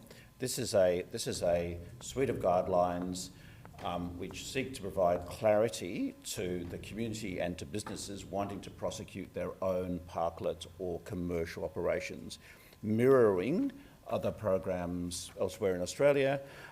This has been on the books for some time. There's been a long-standing council desire to have a repeatable, easy to understand, easy to implement program for those traders who want to have outdoor dining by repurposing the roadside area, and for people, community and or traders or businesses who may want to seek some kind of non-commercial space which they'd like to create in a more park-like way. Councillor Posselt. Thank you, Lord Mayor. I have an amendment, if it can be popped up on the screen. So what we've heard is that there is no decision-making framework by which officers assess whether or not a business comes to them and say, we want some dining. We don't have a tool that says, oh yeah, cool, that one will be a parklet and that one will be a private street side dining project. There is no tool proposed to do that. And so I'm proposing an amendment that council develop this tool so that we have predetermined transparent criteria that says, yep, in these circumstances we'll make it a public parklet like Elizabeth Street and Collins Street, and in these circumstances we'll make it a private installation like Darchie and Darchie or Straight Up Coffee. Both have their place, but there's currently no way to delineate. And the second component, which is item 9 there, is that the Pilgrim site decision be delayed until such time as the above framework is developed and then applied to that request. Because I went for a walk down there this afternoon to take in just how many hospitality venues there are in that vicinity. And so have we got a seconder for the amendment? No one just... thank you, Councillor Dutta. Remember, point 8 is about a strategic decision for council to make sure that we have transparent and accountable decision making from our staff. It is very much the remit of council to make sure that we get these decisions right. Now, as it applies to Pilgrim, I went for a walk and within 20 metres of Pilgrim, there are 20 hospitality venues, and we just heard from Alderman Bloomfield that consultation was only a single business. Now, within 20 metres, there is Sush, Two Folk, Thai Veggie Hut, Heart Food, Circle of Life, Teppanyaki Legend, Timon Cafe, Wafu, Speed Food, Pilgrim, Dumpling World, Argyle Pantry, Bubble Tea, Dave's Noodles, Ganges Indian, Mist, and Sushi, and Fuji. Sorry, they keep coming at me.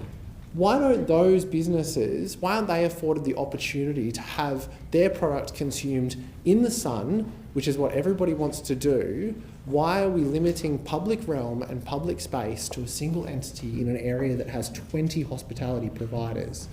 And without having the tool to determine whether or not we go private or public space, the officers don't have the guidance. So we've just wound up in this position and everyone's accepting the status quo that, oh, well, that decision was taken, but there was no policy framework by which to take the decision.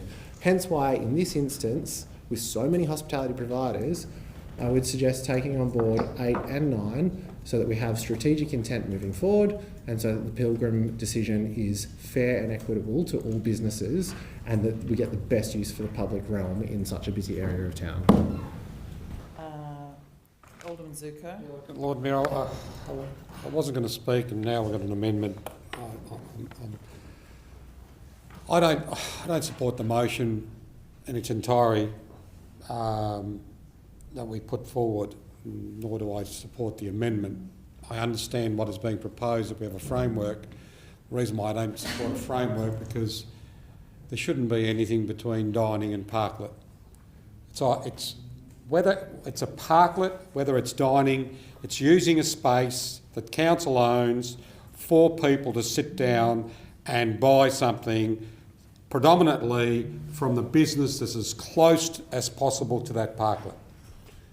So we shouldn't have two types of outdoor dining. We should have one. If someone wants it, we have a policy. That's the policy. It's X, Y, Z. to have dining and parklets because other people can go and sit there, it's ludicrous because it benefits the business that's as close as possible to that so-called parklet. So I'm sorry, I can't support the amendment. I would be happy that we have developed a transparent decision tool for merits for street side dining per se. So that way we have one policy, one thing, and I wasn't going to support the motion as it was. I can't support the amendment. I think having a two-stage situation where we allow parklets because of the so-called public use is ridiculous. What we should be doing, if we really do want to have that public use, is the council develop them in areas where they're not necessarily specific to a particular business. I just want to give this as an example and not anything. The Condell Walkway it's not outside a specific business. Yes, it's next door to my property, it's next door to another property, but there's a nice walkway there which could be covered and have dining there generally, right? Some of the areas, say in North Hobart, which we went down the track of putting outdoor dining, but we put stupid seats, is where we bulge out on corners. That's what we should be doing for parklets and for general people, not car parks where are immediately in front of a business. So unfortunately, I cannot support this because of the word parklet, and I won't support the motion because you're putting in parklets and dining. They're commercial use, whether you like it or not, if something is immediately outside a business. Now, Collins Street was another example where we had the walkway going from Collins Street to the back, where we put some public space. I support all that, but I won't support so-called public spaces outside of any specific business. So maybe this should go back to the drawing board. Maybe it should go back to a workshop so we can workshop it a bit better, because there's no way known I'm supporting this. So I move that a procedural motion that this go back to a workshop for further discussion, and that way there we can sort of tether out the amendment that Councillor Pasalt has put forward, and maybe come up with a better proposal going forward as to what we consider dining and what we consider public space for people to use generally across the city. So I move that as a procedural motion back to a workshop. Second for the procedural motion, Alderman Bloomfield. All those in favour of deferral say aye. Aye. Say no. Show of hands, all those in favour? Favour. Alderman Zuko, Councillor Dutta, Councillor Elliott, Councillor Coates, Alderman Bloomfield, Councillor Kelly. And against? Against, I am showing Councillor Passelt, Councillor Kitsos, Councillor Lohberger, Councillor Harvey, the Deputy and the Mayor. 6-6. Lost. Okay. Continue discussion on the amendment. Look, I'm a little bit concerned about the amendment, and just to read through it. The council develop a transparent decision-making tool. Hang on. What have we got? We've got a parklet and street side dining program guidelines. Okay, I reckon that covers that. Such as a decision tree or a framework to support officers' decision-making. I don't want to support officers' decision-making. I want them to support my decision-making. You do the reports that we need, rather than us help you write your reports. So I don't want to write your reports. So I don't see the purpose of this. To support officers' decision-making. We have workshops, and that can help with the decision-making. So I've already got that. to determine the merits of street-side dining versus parklet. That's not our job. The officers decide on the merits of something rather than us picking winners and losers. As for the Pilgrim coffee site, I'm happy for that to go ahead as it's proposed.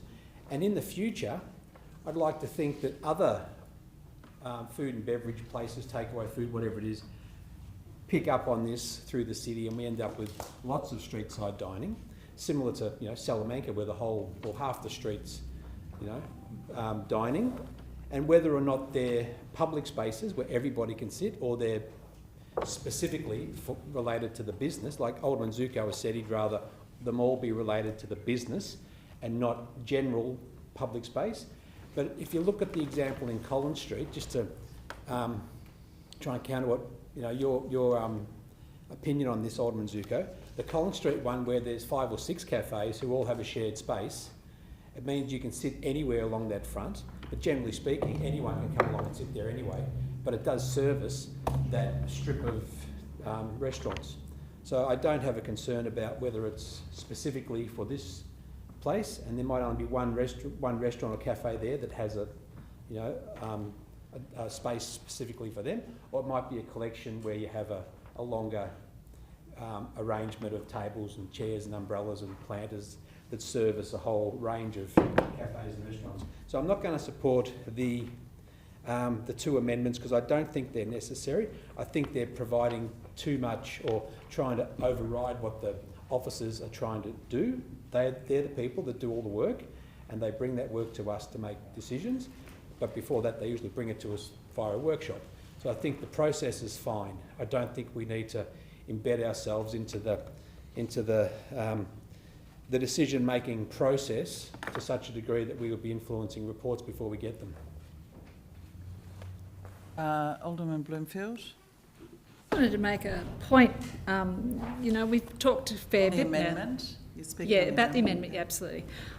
There's been quite a point made about this coffee shop, Pilgrim Cafe, Coffee, and that is that there's a number of businesses and all the rest of it. But there is actually quite a lot of seating, only a few metres away, and it's called Wellington Court.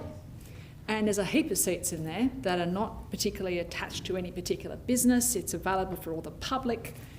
So, they can't walk 20 metres to Wellington Court to enjoy their coffee? Why do we have to put it on the street? The quality is far superior in an area. When we talked about sunshine, we have so much sunshine in that area, we actually have to put shade up. So, frankly, I find it quite bizarre. The other thing is too, and there was quite a discussion now also about the lack of decision tree. Funnily enough, when I was quoting you guys before, page 65, it actually says application and approval process. I reckon that's how they judge which one gets to be installed. The primary difference though between the 2 types that we're talking about, one that's generic use and one that's exclusive use, is that one is corporate welfare and one is paid for, in part, by the coffee shop themselves.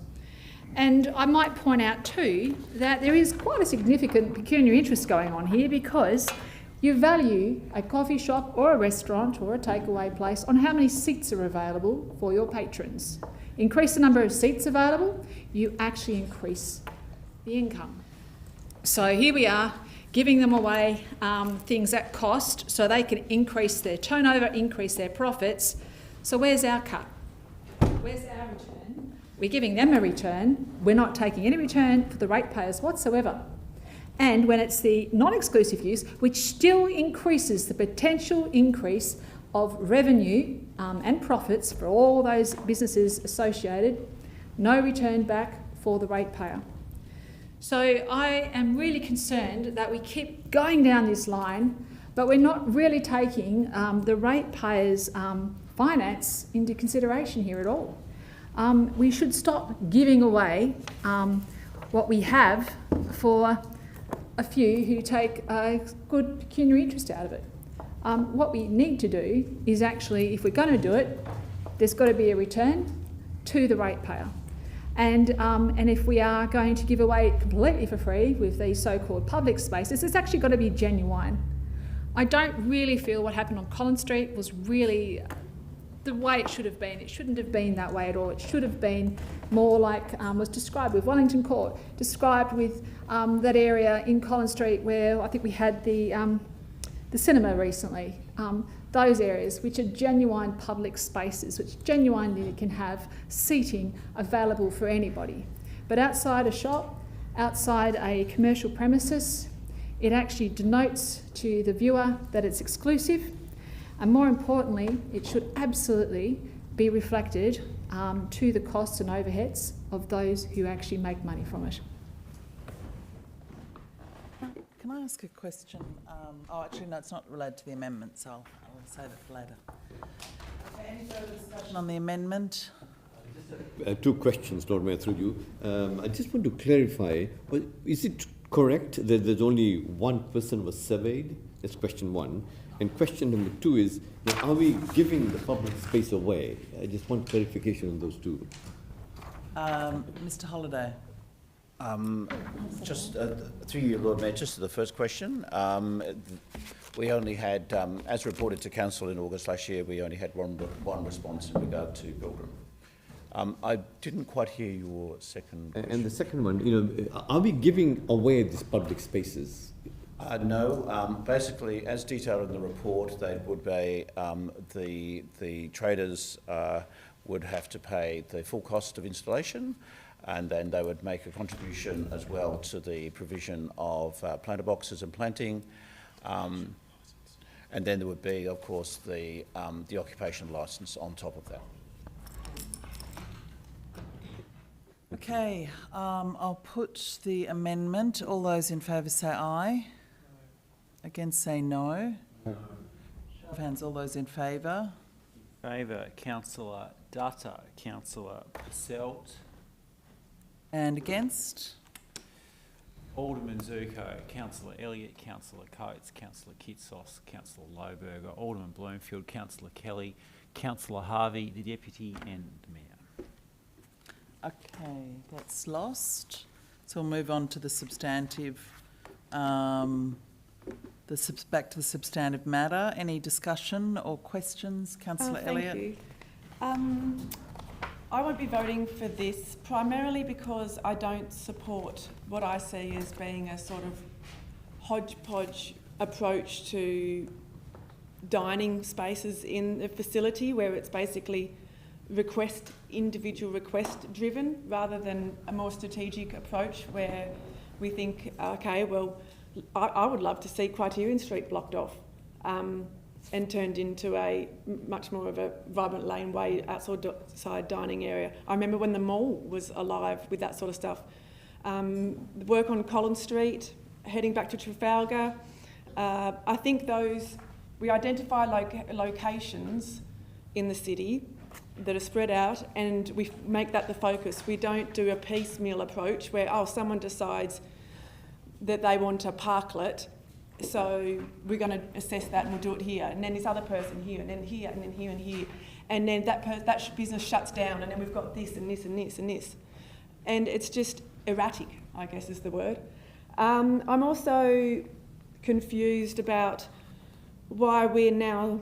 We had parklet, we all understood what that was. It was a car park that you now sit at, and now we have car parklets and in a different category again called street side dining when they're the same thing, but we're meant to be treating them differently. I'm also, on the plus side, this document has provided some clarity because it's, I understand that the Collins Street side dining / parklets, that is Collins Street outside those buildings is just a question for you, please, Lord Mayor.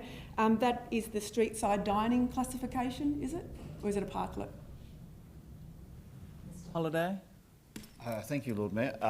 The installations in front of the food and beverage businesses in Collins Street are street side dining. Okay, that's interesting because... Sorry, I should continue, please. Yeah, because I've heard from multiple businesses around that area that don't have these street side dining out the front of them, who were approached by a councillor and were told that their customers can use that space which is in complete conflict with page 6 of this document, where it says that street side dining is exclusive use for those businesses, and at least one elected representative has been telling Mayfair Coffee Shop, Little India and others that their customers can use that. So the right hand the tail doesn't know what the dog's doing, or vice versa. So it looks like we have a bit of action at the back, so maybe that answer might change, or I'll just wait. So I think having this two-tier system where a parklet is public access, but the street side dining is exclusive access, that's just confusing and silly, in my opinion. And people have to put up signs to show that this is exclusive or not exclusive. I don't know, do we have to do a colour-coded system or something? But it's just going to be really awkward for everyone. And if I was a hospitality business and I went with the street side dining option, which gives me the exclusive use in my business hours, but means that it must be available to public space outside of that, I'd be very nervous if I was them from a liability perspective, given your equipment and the liability will be there 24/7, so be aware of that. Can I just double check if that answer to the question is still the same? Mr. Holliday? Sorry, could you just repeat that? The Collins Street outside those three, are they street side dining or parklets? I might just clarify that. So obviously all our interventions in Collins Street are part of that trial, the Collins Street Vision Project. We were uplifting the entire street. So whilst they are essentially servicing those businesses, they're servicing them collectively. So basically between those businesses, you can basically sit anywhere in that zone because it actually is a shared arrangement. Now that's particular to that trial, and I wouldn't want to conflate what we've done in that area, which was very particular to that trial, to what we're proposing in the program. Yeah. So it sounds like we have three versions. We have the parklets, the street side dining and Collins Street, which is unique again. Point of order, Lord Mayor. What's the point of order, Councillor? I would re-attempt, based on Councillor Elliott's debate, that we procedurally move this to workshop as a deferral. We can't... We've had a deferral motion. Yeah, we've got new information. And this is not a point of order. No. It is a point of order too. All right. No, it's not. It's not a point of order. Thank you.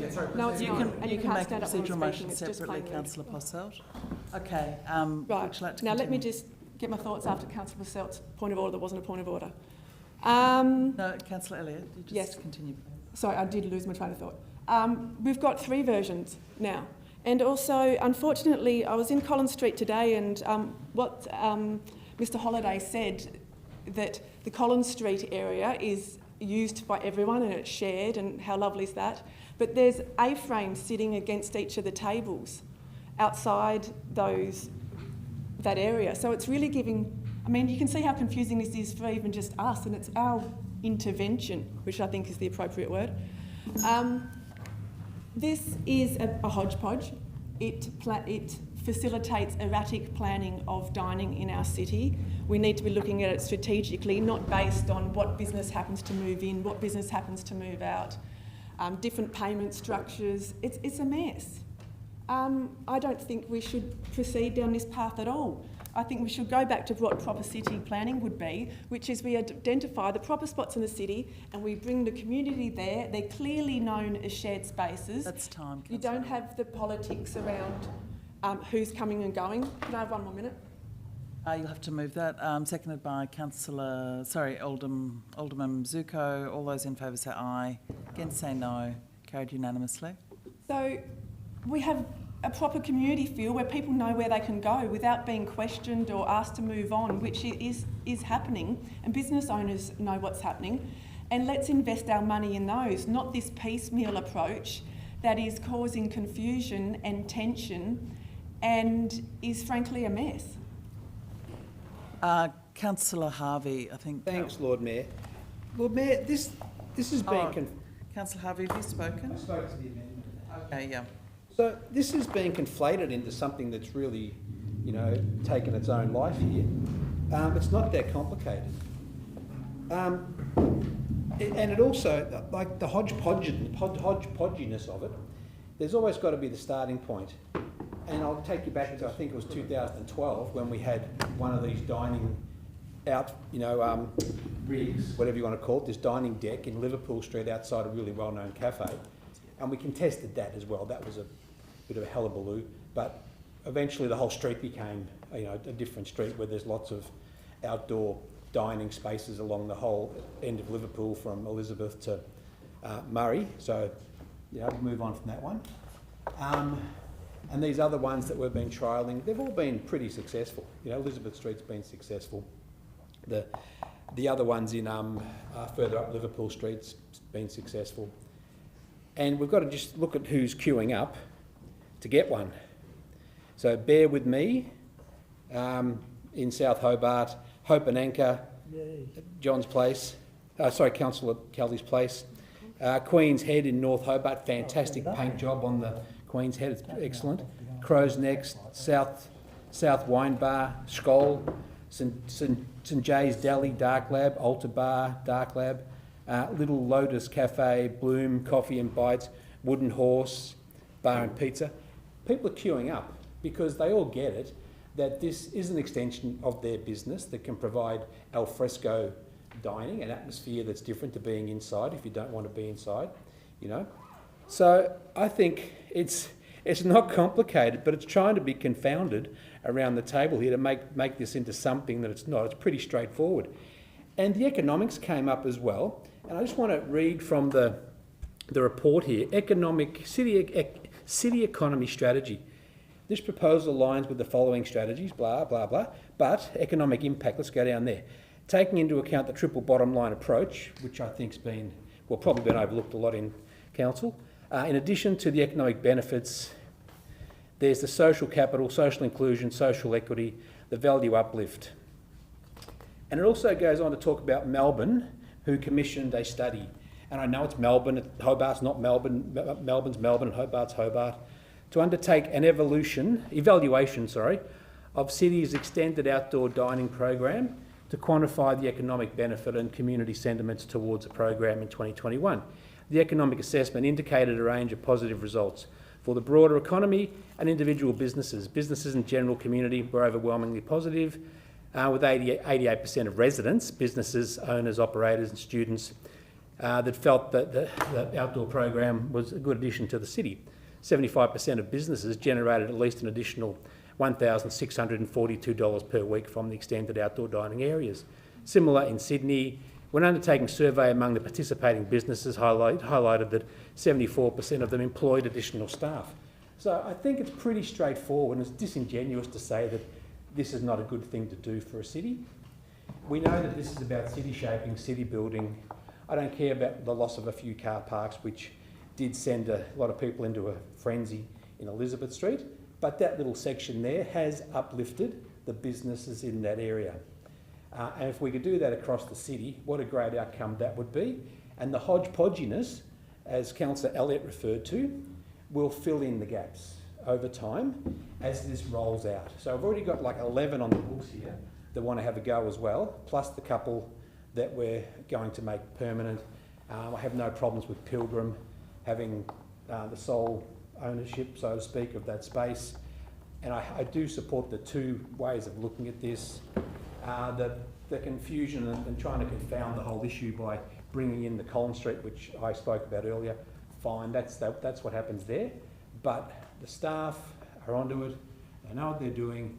Let's just roll forward to the year 2028, when we've got a lot more of these facilities in the city, a lot more outdoor dining, especially on the sunny sides of the street. People are sitting outside and doing their thing, and they're not all going to congregate necessarily. Can I get another minute, please? Seconded by Alderman Zuko. All those in favour say aye. Aye. Against say no. Carried unanimously. Thank you. And there was a comment made, I think Alderman Bloomfield suggested that people could all go and sit in Wellington Court, take their coffees there. We're not talking about coffees. We're talking about having your meal, having your lunch, your dinner outside the cafe. The rest, you don't want everyone having takeaway and then taking it somewhere around the corner to eat it. The objective is to have people who sit down and create atmosphere, ambience and safety by occupying the streets. People outdoors watching out for each other. Think about Salamanca. That's been an alfresco dining strip for I don't know how long now. It's really successful. Other places will also become just as successful, and these little dining, outdoor dining alfresco areas will become really popular over time. That's my prediction, and I think that the evidence in other cities, the evidence already in Hobart also confirms that. So let's just move forward with this. I'm happy with what's in the report. It's a really good report as far as I'm concerned. We don't need to confound it. We don't need to defer it. We don't need to alter it. Let's just pass this one and we'll move on, and no one will lose an eye. And in a few years' time, we'll have a lot more people sitting in the streets, dining out, drinking their coffee, eating their food. So let's just get on with it. Councillor Posselt. Thank you, Lord Mayor. Question, please. So to the relevant manager or director, at the Collins Street trial, can patrons from Little India or Mayfair get meals? Can you bring your own lunch and sit at the Collins Street installation? Mr. Holliday.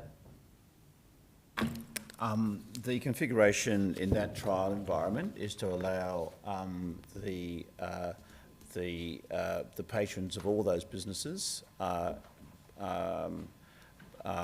who front onto those seating umbrellas, that they can basically take their food there. So it's basically a shared environment for those businesses. Lord Mayor, just the answers aren't clear enough. We advertise with media that you can take your own lunch to Collins Street and sit in that installation. Can you do that? Mr. Holliday. Certainly, there is a shared environment for those businesses. Now, if other people take their food and beverages to that site, there wouldn't be an issue. Sorry, Lord Mayor, is that there would be or there wouldn't be? It's allowed. It's allowed. allowed. Okay. It's a council project for a trial. Thank you. Of the Collins, as part of the Collins Street thing. Yeah.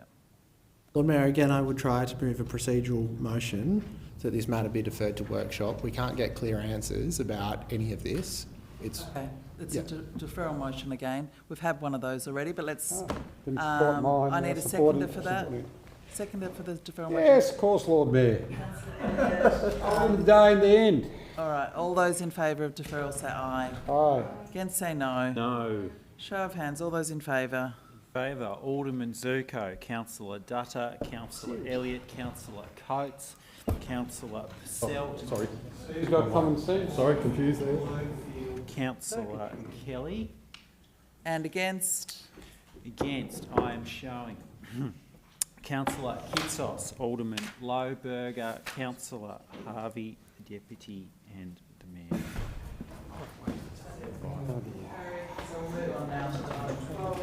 Which is Country, Culture, People, 25 to 28. Moved by Deputy Lord Mayor, seconded by Councillor Posselt. Did you want to move the recommendation, Councillor? Yeah, thank you very much, Lord Mayor. I note the recommendation that has been made, but I would like to move that we actually have the alternative recommendation that has been proposed to us at 8.14. And I'm just going to read that. It has 3 points. That the Council endorse the Country, Culture, People 2025-28 Building Cultural Safety within the City of Hobart with Aboriginal People CCP document marked as attachment A to the report. Number 2, Council undertakes further engagement on the community-facing deliverables proposed at a later stage when the proposed action or policy is further developed. And number 3, the CEO be authorised to implement the operational and internal actions outlined in the report. This is contained at 8.14, and I would like to move that as the alternative recommendation. Thank you, Lord Mayor. So that's been seconded by Councillor Posselt. Any discussion? Councillor Kitsos. Thank you, Lord Mayor. Look, I think this is a really sensible alternate motion brought by Councillor Sherlock tonight for a number of reasons. Look, I think the majority of the action points in this strategy relate to internal council procedures, so governance, staff development, operational practices. And so I think that this is the right approach to encourage sensitivity and care with how we discuss and implement this strategy. Overall, I think the strategy is an excellent and much needed piece of work. But we must ensure that this doesn't become a springboard for any kind of divisive debate in our community. I think the report does make it very clear that cultural safety is not just about symbolic gestures, it's about how people feel when they walk into our spaces, whether they feel safe, whether they feel respected and able to be themselves. This is particularly important for Aboriginal people who continue experiencing the legacy of colonisation and systemic exclusion. As a council, we have a duty to lead, and that leadership starts within our own organisation. The strategy outlines 5 strategic priorities, all of which speak directly to our leadership role. If you'll just bear with me while I run you through some of these key actions. So the first priority, cultural integrity and governance, commits us to embedding cultural safety into our policies and decision-making frameworks. This isn't about a one-off staff training session, it's about making cultural safety a core part of our governance culture. The second priority, knowledge and capacity building, focuses on staff development. This is essential, and we cannot expect to foster a culturally safe environment without equipping our teams with the understanding and tools to do so. I'm particularly pleased with the third priority, support for Aboriginal-led governance and self-determination. This speaks to the need for genuine partnership. Too often institutions make decisions about Aboriginal people without Aboriginal people, and this strategy makes clear commitments to do things differently. The fourth priority, embedding cultural safety in our operations, directly links to the issues of safe workplaces. This includes our physical spaces, procedures, communication practices, and our team culture. Everyone deserves to work in an environment free from racism, exclusion, and cultural ignorance. And we've heard that this hasn't always been the case. And finally, monitoring and evaluation. This acknowledges that the strategy must lead to measurable change and cannot just sit on the shelf. We need transparency about what we're achieving, if we're falling short, and how we'll do better. Adopting this strategy sends a clear signal to our staff and our community and our Aboriginal partners. We are committed to change, not just in words, but in systems and in practice and in relationships. I think this takes us further. It needs to be in place, and I think that what the Deputy Lord Mayor has moved tonight is a suitable amount of community consultation, and I endorse that. Thank you. Any further discussion? Councillor Elliott. Thank you. Thank you, Lord Mayor. The biggest change for me in this approach that we've seen is the move away from reconciliation, and it's been touched on in the report, but in the inclusion framework that we currently have in place, and I understand there's another one in development, on page 6 it talks about reconciliation. On page 10 the focus of the outcomes is also mentioned as reconciliation.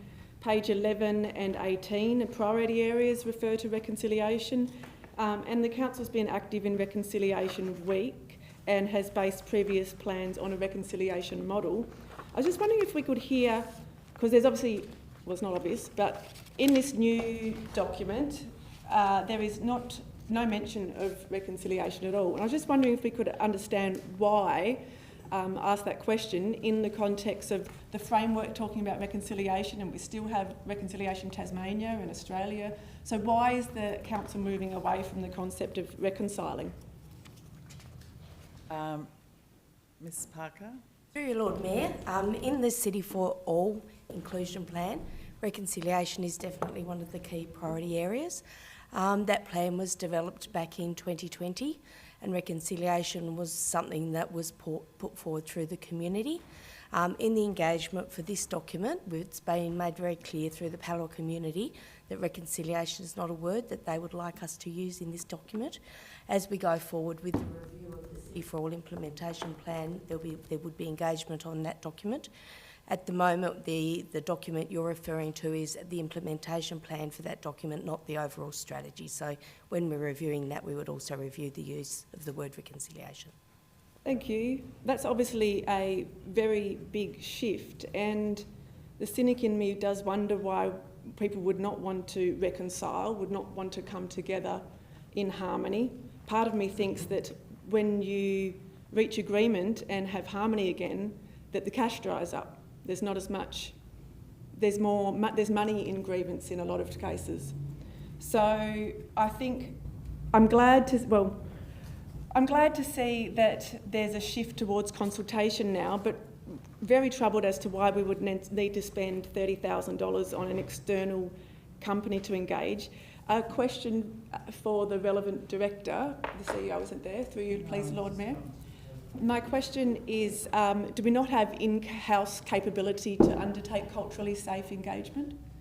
Ms Parker, did you want to respond to that?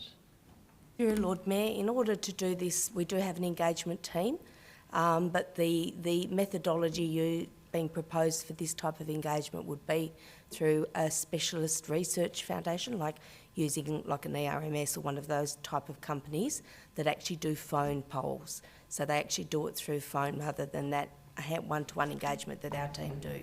So our team do not do phone polls as suggested in this report. First time I've heard phone polls be used as known for their cultural safety. So I don't support $30,000 on engaging the phone poll on this issue.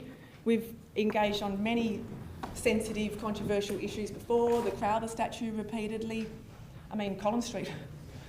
We have capability in-house that can manage these things, and I'm really confused as to why we would need to spend $30,000 on a phone poll for it. Can I just clarify that the motion is not the same as the one that includes the phone poll? It says engagement though, doesn't it, under 8.4? 8.14, wasn't it? After engagement, or...? Yeah, but I think that's separate to what Ms Parker was responding to, which was the original recommendation, where there was going to be a specialist market research company. Is point 2 of the motion undertakes further engagement? I was reading that as being... when different projects come up, there'll be traditional engagement on those public projects. Okay. So the 30,000 isn't on the table with this one? Right. Okay. And so it's in-house engagement on this, under this? Yes. Okay, well that's good. Yay. Okay, so in terms of the document itself,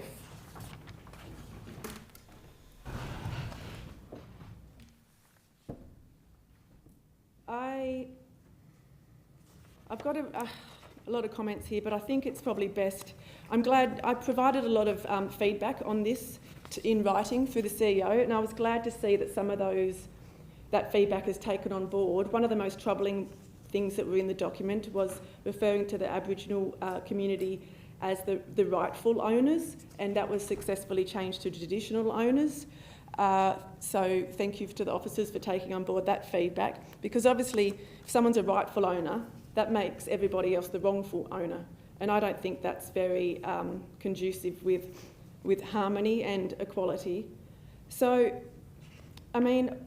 the other things that were in this document to start with, when it came to us for workshop, included the desire for grants with no strings attached, and I found that really troubling in there. And I was actually quite concerned that the document in the state it was came to workshop. I thought that should have been picked up beforehand, and the elected members shouldn't have something in front of them that refers to rightful owners and grants without strings and whatever else. So I found that disappointing, that elected member had to point it out, because otherwise I imagine it would be out in the community written that way.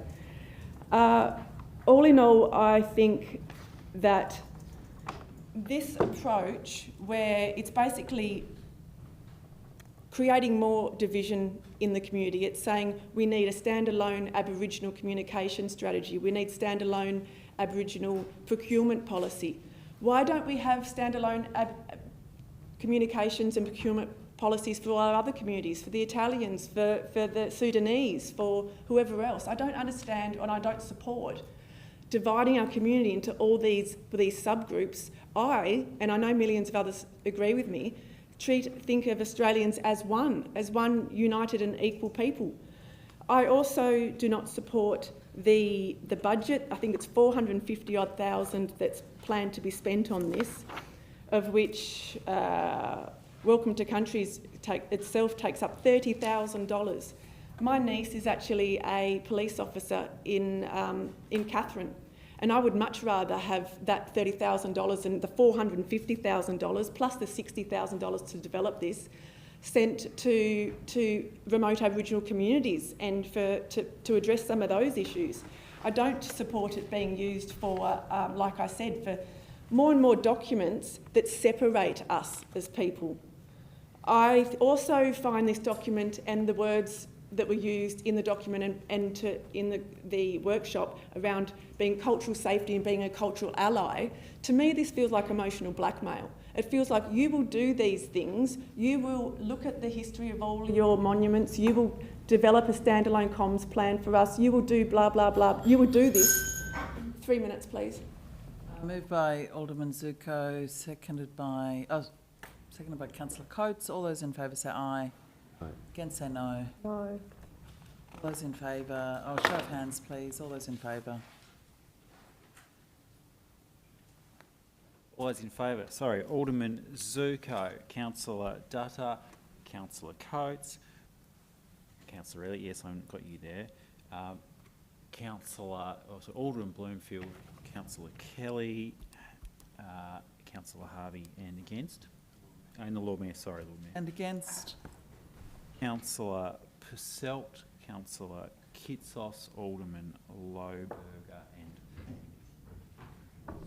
carried. So 3 minutes, Councillor. Thank you. Where was I? Yeah, I don't support this constant division. I don't support the huge amount of money that's being achieved on more standalone documents. I think that this approach in dividing our community is causing real harm.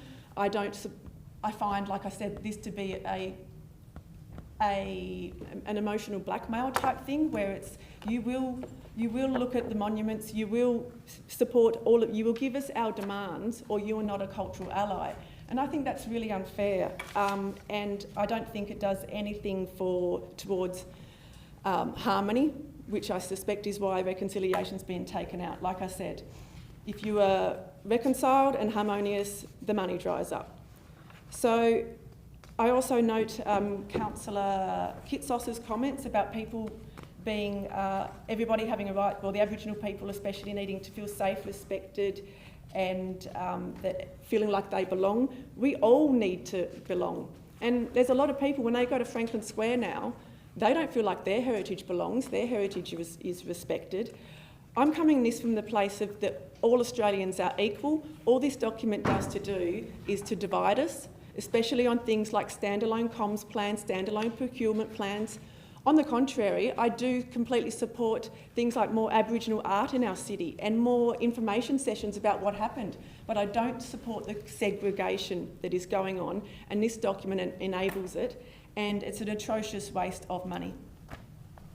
Further discussion on the plan, on the strategy? Councillor Coates. Thank you, Lord Mayor. Look, I'll sort of keep this pretty high level. In asking us to endorse this plan, my concern is around the governance and reporting around it. One of the good things of the 2020-2022, which because of COVID was extended to 2023, was it did have I've got it in front of me here, Governance and Accountability Section 19, where it talked about there is that public feedback and the annual reporting back to the community, identified Aboriginal partners, staff, obviously elected members. And in fact, there was even a section on the website, which at the time I noticed it was slightly out of date, and I raised it with staff. But, you know, that reporting is important when we're endorsing these strategies. There is that governance aspect. Almost doesn't matter what the strategy is. If you're going to commit Hobart City Council in the future to go down a strategy, so like, let's execute on this. We need to receive that regular feedback. We need to have that governance and oversight. To me, it's very open-ended, and that bit isn't well articulated at all. We used to obviously have the committee that the previous action plan reported through to was identified in our governance structures, and you know, potentially you know, there is also that aspect of the reporting in the last one said that we achieved the vast majority of it. And yet when they did a consultation to begin this one, they found that, I mean, it's just laid bare in the introduction. You know, feedback from the community was that the Commitment and Action Plan 2020-2022 focused on reconciliation plan process, and that was seen as inappropriate. How did we, not that many years ago, how did we spend all that resource, all that time, all that effort on something that's inappropriate? That's a tough question. That's a very tough question. And if that was inappropriate, why did it take until now for us to find that out? You know, if we're going to endorse a strategy, I want to know 6 months in if what we're doing is inappropriate. Like, the strategy that we're being asked to endorse tonight and the alternative motion that was moved, which is not to see feedback, but we're kicking this off tonight, is, you know, the trials that, love them or hate them, we're doing trials in the city for certain things. We know when the reporting will come back. We can adjust, we can change, we can get that feedback. You know, in the 2020 to 2022, if you read the introduction of this one now, we got it wrong. And we got it wrong for years. No wonder Indigenous Aboriginal Tasmanians don't find this place culturally safe. You know, our feedback, our governance was lacking. Now, I don't have the answers. It's a hard thing sometimes. You know, on the one sense, we did get the final reporting that said all of the things we set out to do, we achieved the vast majority of them and they were successful. And yet the outcomes that those things were meant to drive seem to have failed. I remember contentious debates, you know, should we spend council funds putting artwork in this room where for the vast majority of time they're not open and visible to the public? Should we do, you know, obviously the actions across the road were part of that plan. You know, one of the action items was for us as an organisation to actually sign up with Reconciliation Australia. It would appear that was wrong. And yet it took, what, 5 years?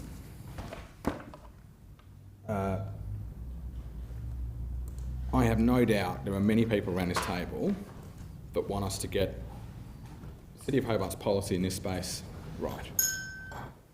But unless we can actually have that governance, that oversight, that feedback, that reporting angle, and it almost doesn't matter what the plan is, if it's a plan for parking, for commercial outdoor dining, for traffic management, road management, for a Aboriginal Commitment and Action Plan, you know, that's the governance piece that, unless at the outset when we're endorsing strategies we're comfortable with and we can get right, we are setting ourselves up for failure. And that's what happened last time. So, thank you. Alderman Zuko. Yeah, Lord Mayor, again, I wasn't going to speak, but the question is, I definitely don't have Aboriginal heritage in me. Probably not many around this table do either. I'm not quite sure, but I'll just take that punt. I've got close associates and very close friends of over 30, 40, 50 years who have got Aboriginal heritage behind them. Not one of them has ever spoken to me about cultural safety because they've got Aboriginal blood in them. But if we talk about cultural safety within the city of Hobart, cultural safety is about everyone's culture. It's not just about one culture. We should be more concerned about the cultural safety of everybody in this city, not one specific group of people. When my father arrived in Australia, and my brothers and their families, they got called wogs for years. When I went to school, I got called a wog up until I was about 14 when my good Aussie mates used to back me up. Look, what we actually are doing is dividing more. We're not providing cultural safety because there's going to be those people that don't like what we're going to do. There's one person in this country that I admire more than anybody that's got Aboriginal heritage, that has got more knowledge of the Aboriginal community than we at this table would have, or any person in this room would have, is Jacinta Price, who fights for her community. But the one fundamental thing that she does say, which I absolutely admire, is we are all Australians. So whether or not it's the Aboriginal community we want to ensure that have cultural safety, we should have and ensure that each and every Australian in this country has cultural safety.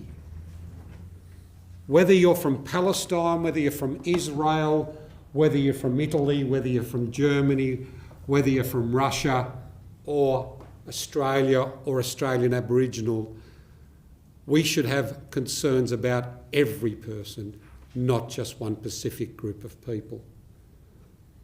And if Jacinta Price can send the message to all of us who deals with the Aboriginal community in Australia on a regular basis, maybe we should take notice of a person who has a mother, and as stated in Parliament,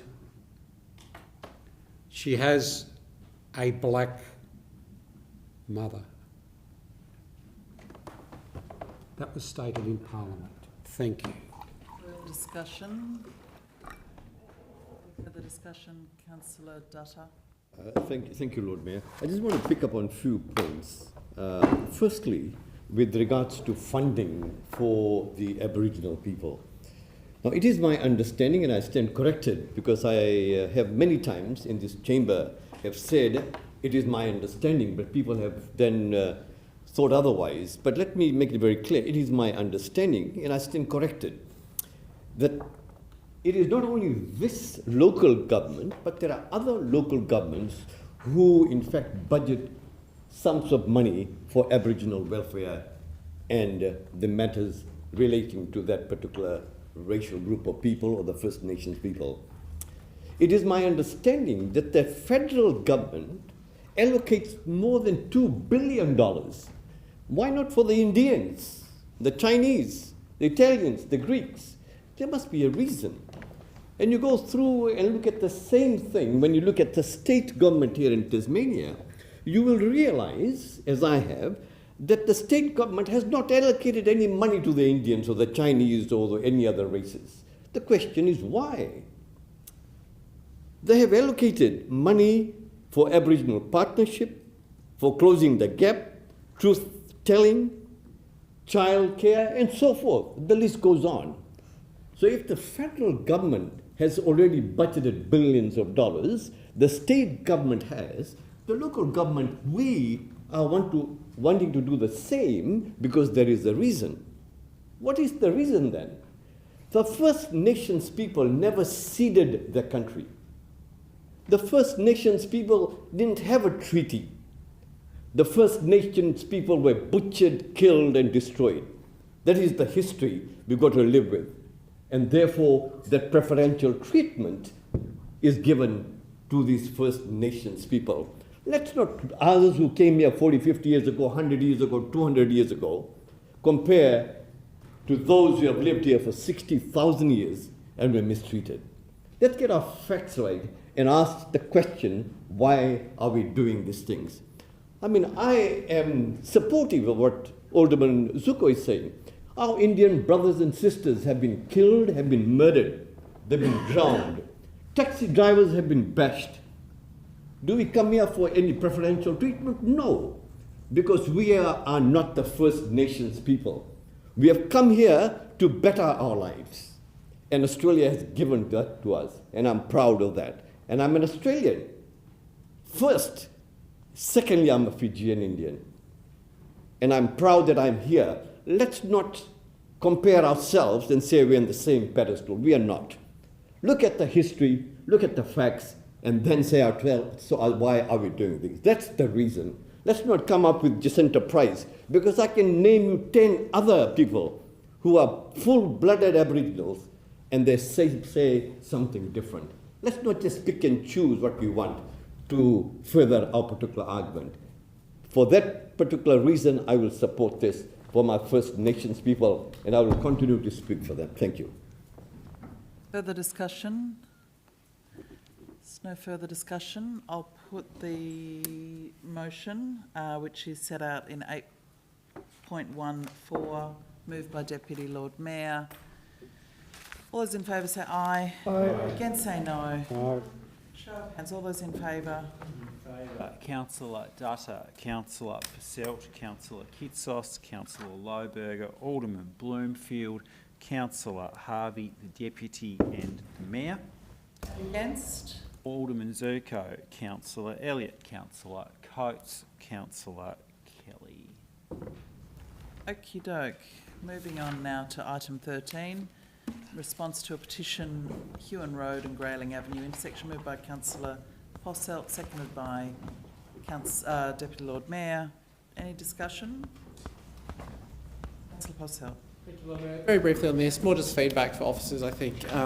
While I know that there's a very small petition number, this intersection is a massive expanse of asphalt in South Hobart. I'm sure anyone who goes up Hewan Road knows the junction of Grayling Avenue.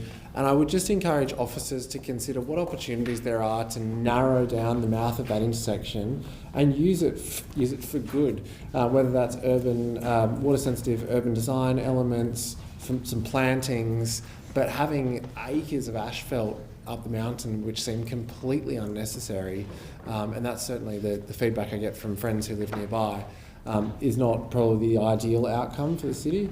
And if we did choose to do some tree plantings or some such thing in that area, I'm sure that would help to respond to the petition which was before the council. Further discussion, Councillor Coates. Look, this is more of a question, I guess, but from a community point of view, and I appreciate it's a small number of petitioners, but I mean this petition was presented in March 2024. Is there a bit of a backlog in terms of workload, or is there a reason it seems to have taken a long time? I appreciate sometimes these things do take a long time, and but you know it would be a source of frustration in the community if you went to the effort of organising and getting a petition. It was submitted to council on the 19th of March 2024, and it's July 2025. For you to be appropriate officer. Mr. Noying. Yeah, look, I'd need to take that one on notice as to why. I appreciate it is a long time and warrants an explanation. Any further discussion? There being none, I'll put that. All those in favour say aye. Aye. Against say no. Carried unanimously. Now apparently we have dinner is available in the room, so we may have a break now. It's a little bit earlier, but I'm getting general nods and enthusiasm for that, so we'll adjourn the meeting for dinner back at 10 to 7, please.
The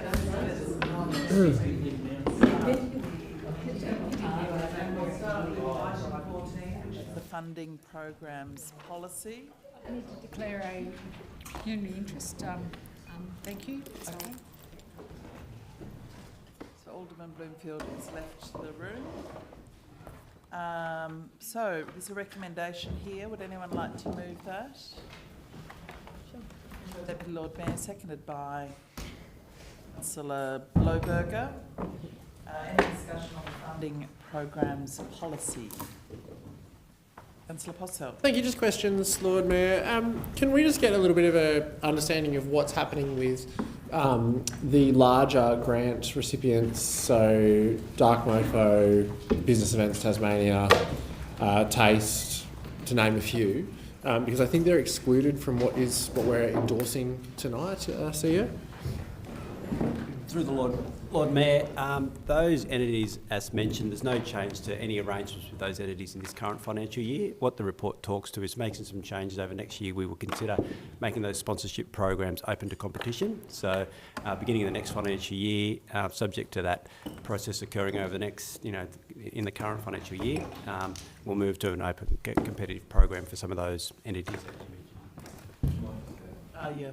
CEO would like to add something. Thanks, Lord Mayor. I might just add that obviously Council made a decision last year with respect to two of those. So it was at the Taste of Summer and the funding of Business Events Tasmania to do a review. So that review is being carried out for both those organisations and will be part of the consideration when it next comes forward to Council. So.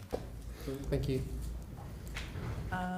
And can I just, yes, I'm still a little confused. So the other partnership agreements on the two multicultural events, that is just for the rest of this year, and then it'll go into a competitive process as well? That's correct, Lord Mayor. But the other ones that are considered sort of civic, so RSL, Stedford, they won't go into a competitive process? That's correct. Yeah. Okay. All right. Councillor Posselt. Very briefly, Lord Mayor, I haven't done one of these for a while, but I'll keep it brief. This is actually really good work. Our grants and our funding streams for the public were a little bit shonky, not shonky, that's the wrong word, a bit wonky perhaps, a bit unclear prior. This review that this council has undertaken as a collective, as well as the staff involvement, shows our commitment as a council to delivering outcomes responsibly for the community through our rates base. And so I really welcome this work and any further steps that we can take within the organisation to ensure that what we do as a council is transparent, it has integrity, and that we're all accountable for it. And most importantly, that it's fair for everybody, that nobody has precedent regardless of history over this or that, money, favours, all of that needs to go, and this is one of those things that this council has done to make our grants and sponsorships more transparent and fairer for anybody who wishes to apply for grants within our city. So thanks to the officers, thanks to KPMG, and I look forward to seeing more work of this nature come forward. Okay, any further discussion? I'll put that, all those in favour say aye. Against say no. Carried unanimously. Item 15 is the collaborative network of the Southern Tasmanian Councils. Councillor Bloomfield. Sorry, Alderman Bloomfield.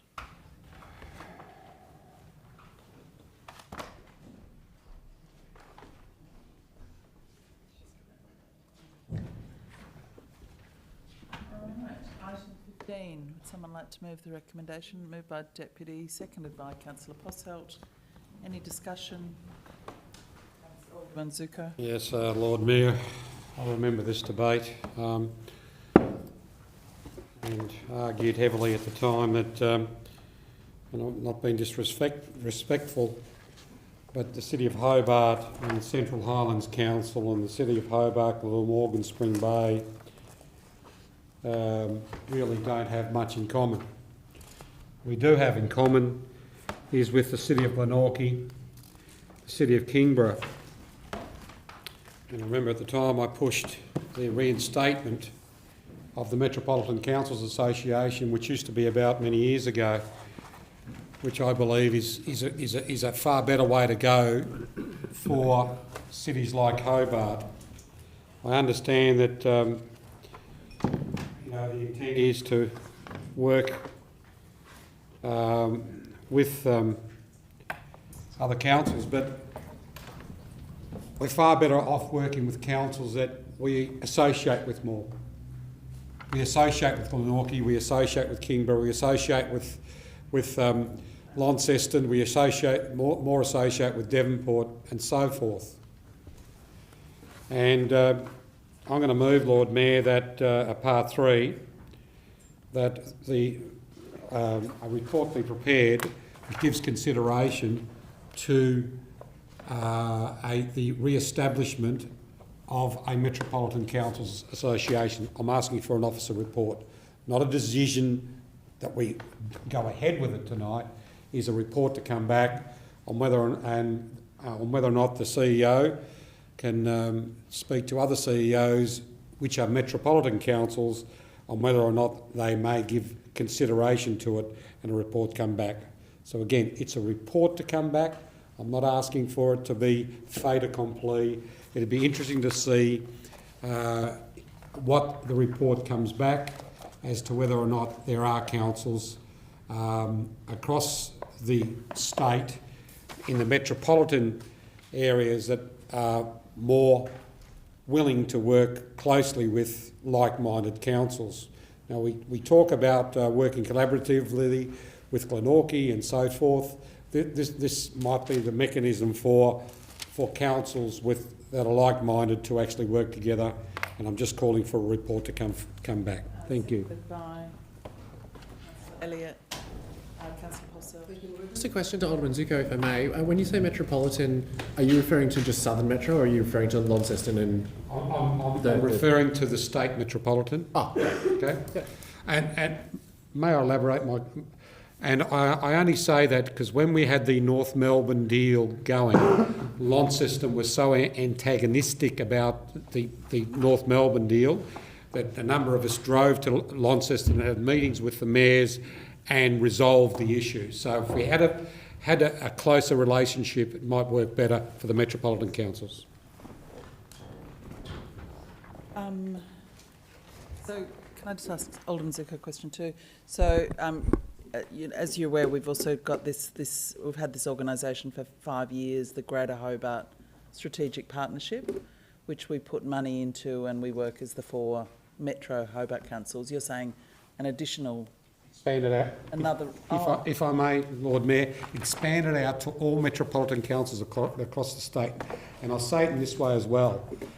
The powerhouse of the 4 plus Launceston, Devonport and all that, if we want to get something out of the state government or the federal government, there's more power in that group, especially when they're a group of people that are more aligned to city aspects rather than, and I'm not being disrespectful to the country councils, but we don't have as much in common.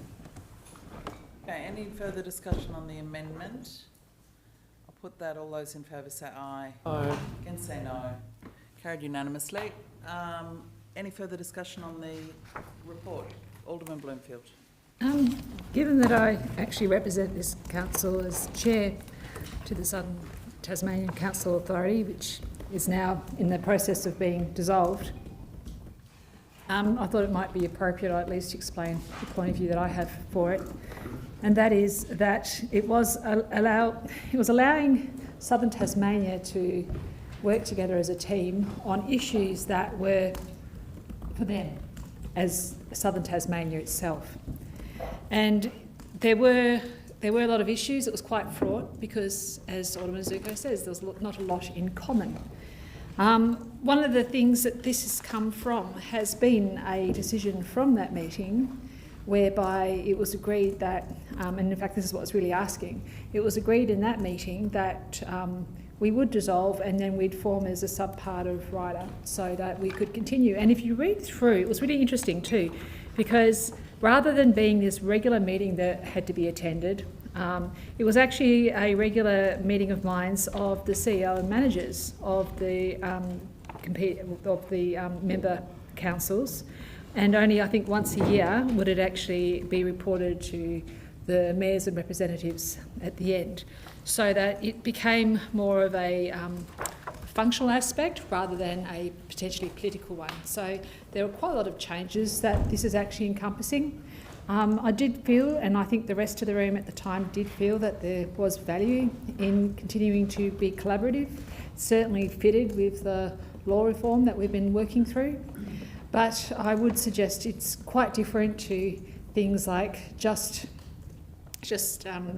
large council areas. It was really about those issues that affect all of us as councils, to collaborate and to talk about those things and support each other. And that in its own right, and particularly the networking that came from all the different elected members that met, who had probably never had a reason to talk otherwise, were able to share experiences and other really important elements as well as part of the journey. So I would actually commend this, including with the part 3, simply because it did actually supply us value. It's a lot cheaper as well. The cost of this is far less than what we were paying before, because we don't have to reinvent anything. It's just hanging off a larger organisation.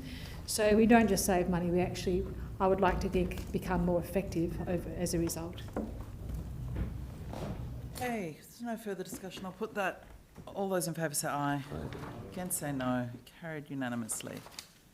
Item 16 is a COC determination report. Receive and note. Moved by Councillor Dutta, seconded by Alderman Zuko. All those in favour say aye. Against say no. Carried unanimously. Item 17 is a Code of Conduct determination report. Proposal to receive and note, moved by Councillor Loberger, seconded by Alderman Bloomfield. All those in favour say aye. Against say no. Carried unanimously. Item 18 is the motion from Councillor Elliott. Thank you, Lord Mayor. Before I start, I'll ask the seconder now. Seconded by Councillor Kelly. Thank you. So this motion I could have brought from the perspective of acknowledgement of country and welcome to country rituals being overused, divisive, demeaning, tokenistic and ineffective. I believe acknowledgement and welcomes are all of those things, but that's not what this motion is about. This motion is about consent and choice. It seeks to make these rituals optional, as they should have been all along. I found out that acknowledgements are mandatory in that they will not be removed from the council agenda when I asked for the item to be removed when I recently chaired 2 committee meetings. And just a question at that point, Chair, through you to the relevant officer. When I asked for the acknowledgements to be removed from the agenda, what was the officer response? I gave that advice, Councillor Elliott, and my advice was that it was my understanding it was a decision of council and it had to remain on the agenda. So the answer to the question was no? My advice was that it was unable to be removed, yes. Yep. And after that, I was being told the acknowledgement must remain, did I express concern about the predicament this put me in? Yes. Thank you. I had to decide whether I was compelled to express quasi-religious and political beliefs that I do not subscribe to, or risk being disciplined for not following the agenda. I chose not to follow the agenda because I will not have my speech compelled. That's how this motion came about. I've had a heap of support for the concept I've put forward. I've had emails, phone calls, people stopping me in the street. And of course, there have also been some critics. The critics are trying to claim that these rituals are simply and purely about history and respect. It's obvious that these are political and quasi-religious rituals. They may touch on history and respect, but the spiritual, religious and political elements are clear. Firstly, the concept of country in the Aboriginal context is deeply spiritual. Country is described as being about lands, waterways, airs and seas to which Aboriginal people are connected and draws in complex ideas around law, place, custom, language, spiritual belief, cultural practice, material sustenance, family and identity. I fully respect this concept of country and I find it endearing, but I do not believe but I do not subscribe to this belief system. Welcome to Country is also deeply spiritual. The Access website refers to a welcome as a ritual where an Aboriginal person talks to their spiritual ancestors, seeking permission for a person to come through. It's seeking to quiet the spirits and to ensure spiritual safety because their ancestors are still present in the animals and the trees. It's about making sure that the spirits are okay with the person being there. The High Court has held recently that Scientology is a political belief, a religious belief, I stand corrected. And they spoke about the elements that make something a religious belief. And that includes a belief in the supernatural, belief in spirits and reincarnation, and metaphysical principles that transcend the observable world. Sounds familiar, doesn't it? The Access website also describes acknowledgements as being acknowledging that you're on the land of traditional owners as a sign of respect, which acknowledges that Aboriginal and Torres Strait Islander ownership and custodian of the land. And in our acknowledgement tonight, the Lord Mayor also referred to ownership and owners. The word respect is there, but so is the highly political concept of ownership. It's common for these statements to refer to owners, custodians, sovereignty, land rights, treaty, all of which are highly political. Notably, it's called an acknowledgement of country. It's not called an acknowledgement of history. These rituals are not mere statements of fact. They are political and religious type statements. And I have another question, please, at that point, the officers. Is it possible that mandating inclusion of acknowledgement and welcomes could open the door for discrimination and harassment claims on the basis of political and religious belief? No, I can answer that. In a general sense, through you, Chair, the Anti-Discrimination Act has 1998 provides protected attributes for political communication, association and also religious worship. So I think that probably answers the question. Thank you. This is a problem and I'm offering a solution to the problem. What I'm proposing is about choice and consent. It's about respecting people's fundamental rights to freedom of thought, conscience and belief. I understand that some people love participating in the acknowledgements and welcomes. I suspect they give some of you a warm, fuzzy feeling and you think, gee, I'm a good person. I'm so enlightened. While they push back the thoughts that these tokenistic words achieve nothing and that the person being paid to welcome them most likely doesn't mean it because they're being paid. Millions of Australians don't want to be participating in these rituals. Millions feel resentful and find these rituals divisive, demeaning, patronising and done to induce guilt and shame. I imagine that most of you in all the other settings would value consent, choice and human rights. Consent and choice around abortion, consent and choice around vaccines, human rights in terms of what you do and don't believe. 3 minutes, please. Moved by Alderman Zuko, seconded by Councillor Coates. All those in favour say aye. Against say no. Carried unanimously. So like I said, this is around the valuing of consent, choice and human rights. Will you value those values tonight on this matter? Other people have spoken about this topic obviously recently. Nala Mansell from the TAC has been quoted as saying that she agrees that offering nothing but words at the beginning of a meeting, gathering or parliamentary sitting to acknowledge all the horrible things that have happened to Aborigines and continue to happen to Aborigines becomes tokenistic. She also goes on to say that the words end up making the person offering those words feel like they've contributed somehow, while offering no benefit whatsoever to Aboriginal people. And I agree with Ms Mansell. I would rather the thousands of dollars we're going to spend on Welcome to Countries that you've just approved, $30,000. I would rather go to initiatives to make a real difference. Like I said, my niece works in Katherine and the horror stories I hear are absolutely heartbreaking. And the cycle of violence, crime, child abuse and neglect absolutely must end. I also agree with the phenomenal Senator Jacinta Nampijinpa-Price who says that these reinventions are belittling and watering down traditional culture and that when you speak up, you're labelled a bigot or a racist. As I've said, this motion is about choice and consent. It seeks to respect fundamental human rights by making participation in these rituals optional. It provides people with a real choice to enable their consent to participate. It's not about denying history and it's not about being respectful. Will you live your values of choice and consent in this context? Or will you, from your ivory tower of moral enlightenment, insist that you know best? Further discussion? Alderman Bloomfield. Last week I delivered a speech for invisibility, be seen by choice. And prior to my speech that I was to deliver, there was I would say, a welcome to country. And it was absolutely beautiful.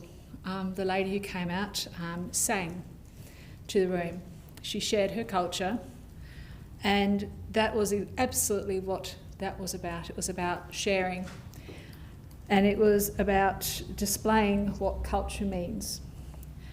In fact, the acknowledgement to country that we have, which my understanding is not actually compulsory. It's on the agenda, but if you choose not to do so, you do not have to. And I get frustrated because I like to read the words simply because I want to get it right. I want to do as prescribed. I will choose parts sometimes that I will do and not do, but I believe in being respectful. So sometimes I've not been able to because I've not been supplied the papers. But that particular meeting where this lady sang and shared her culture was actually what this is about. And in particular, the other thing that I feel with this is that ultimately I do feel somehow it's unfortunately outgrown what it was designed to do. It was all about nomadic tribes when they meet each other and they greet and they are respectful to each other. Ultimately, having a meeting was creating a modern version of tribes meeting and sitting down to discuss. But it's lost a little on the way, and I wish to goodness that it would possibly be evolved into something that would work better for everyone. Because I genuinely think the future of Aboriginality and Palawa people and Tasmania, Australia, is to actually walk forwards together. It is actually to share culture, and it is to do it in a way that doesn't judge but simply shares, in such that we learn from each other.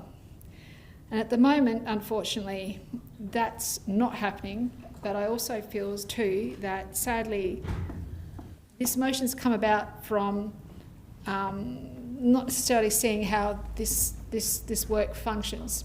And I sincerely hope that we can all start to see some commonality and walk together again. Thank you. Further discussion? Councillor Coates. Thank you, Lord Mayor. Look,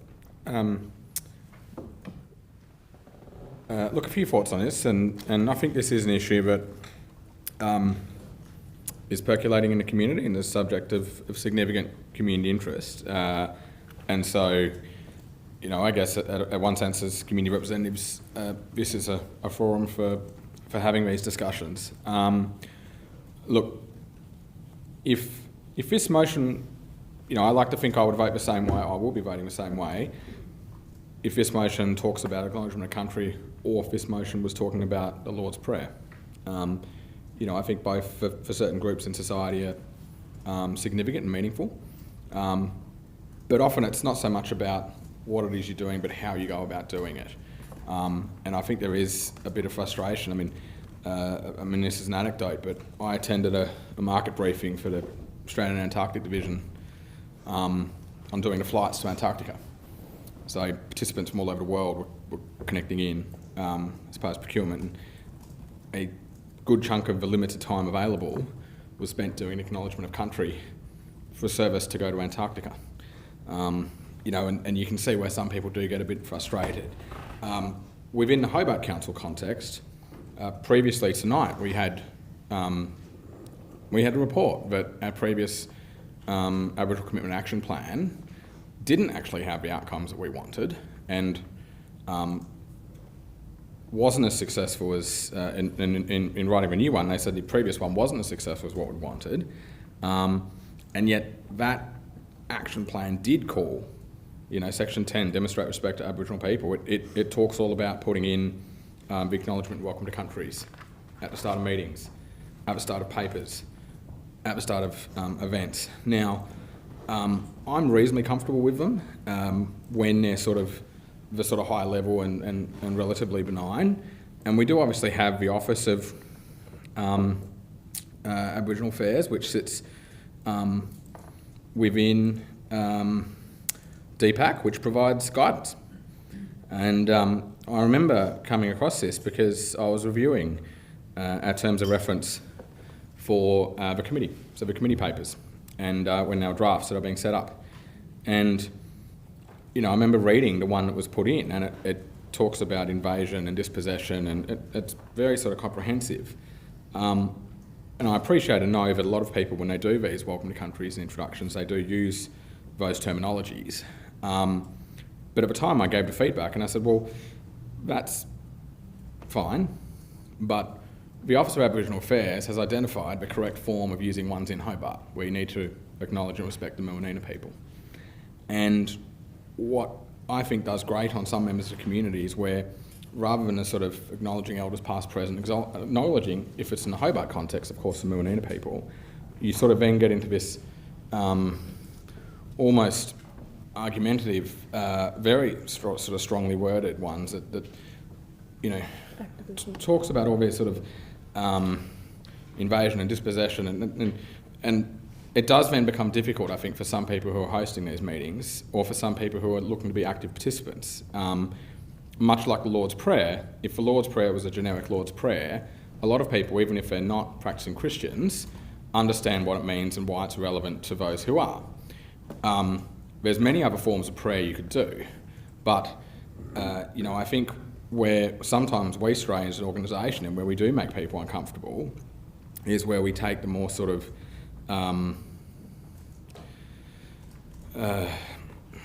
rather than taking the relatively ceremonial forms, those recommended by the Office of Aboriginal Affairs, we instead see very elaborate forms of welcome to country and forms of acknowledgement that for some people in the community can be perceived as divisive, can be perceived as inflammatory, and I think ultimately seeks to undermine what they're there to do. So, look, I would never want to see anyone compelled to have to do or say something that is against their own personal beliefs, but I do think things such as this, such as the Lord's Prayer, have a role in our society, but the best way to keep them is to have they're there, but you don't have to say it, you're not compelled to say it, but if you choose to do so, please do it in a very, respectful manner, and don't go down a path of these really strong-winded ones. So that's my view on it. Thank you. Councillor Kitsos. Thank you, Chair. Can I ask a question, please, to the CEO? I'd just like to know if there's any disciplinary action that is administered to a chair who doesn't follow the agenda accurately. And it is summed up in the advice that the chair does have discretion. Any chair of a meeting does have discretion in terms of how they implement that agenda. So there's certainly no disciplinary action associated with it. Deputy Lord Mayor. Sorry, I just had a question to the mover of the motion. You talked about choice and consent. I'm finding it really difficult to understand how the motion relates to consent. Consent about what? Consent about whether you're a participant or an attendee of the ritual.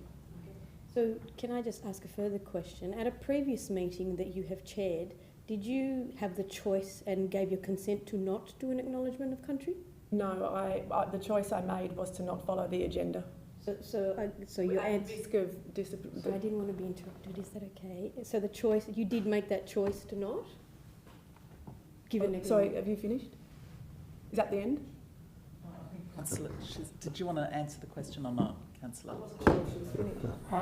Just a point of order, Lord Mayor, and I'm not being disrespectful to anyone, but usually it's Point of through... order, Alderman Zuko. Well, a question should be through the chair, that's all. Yes, it Okay, should be thank through you. the chair, but the But Councillor Elliott has a choice to answer it. we've- No, it's all right, Alderman Zuko. Did you want to answer the question? You don't have to answer the question. Can you just rephrase, sorry? Through you, Chair. Yep. The question was, at a previous meeting that you've chaired, did you have the choice to not undertake an acknowledgement of country and consent to not participate in that particular item on the agenda? No, I didn't feel I had the choice. I made a choice. I felt that an agenda is an important thing that should be followed. That's why that they're prepared, and that I felt that it was a risky move to not follow the agenda, especially because of this high level of scrutiny my conduct's under.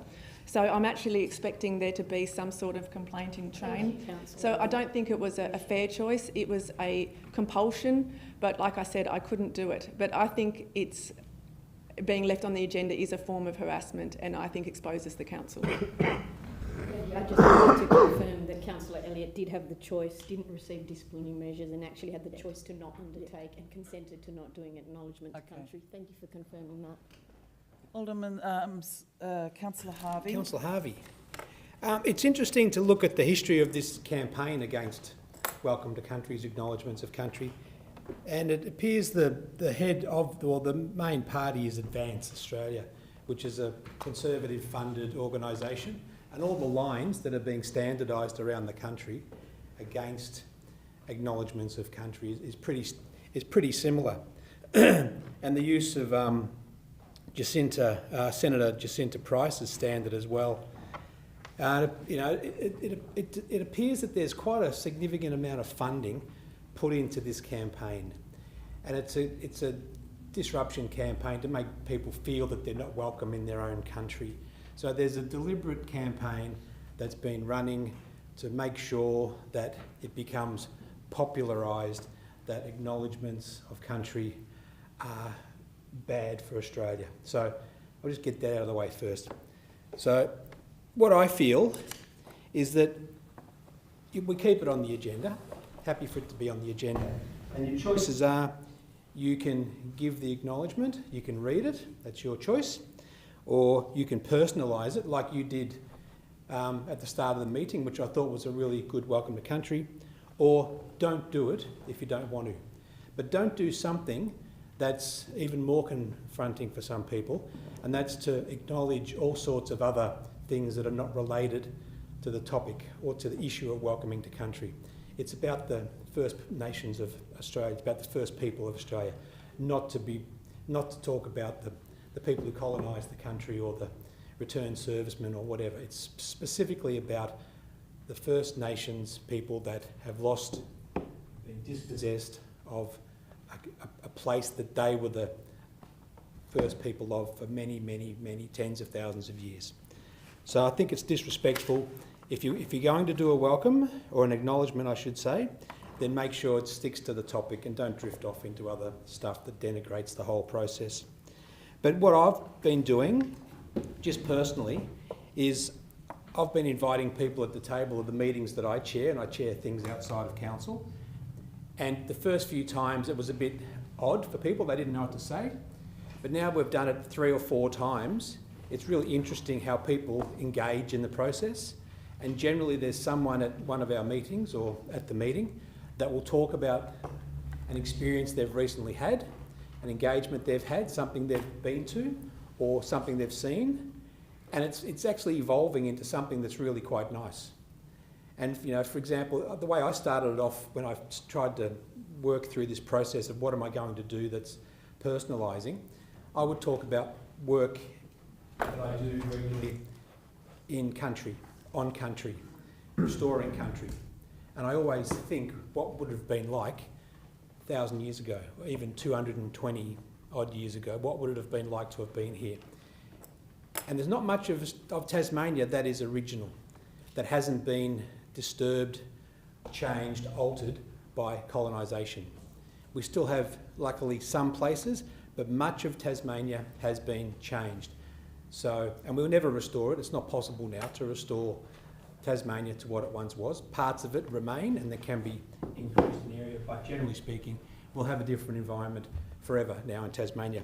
But I encourage people, if they don't want to give the standard acknowledgement, then try and personalise it like you did yourself. Because I think that brings us into the discussion a bit deeper, a bit more deeply.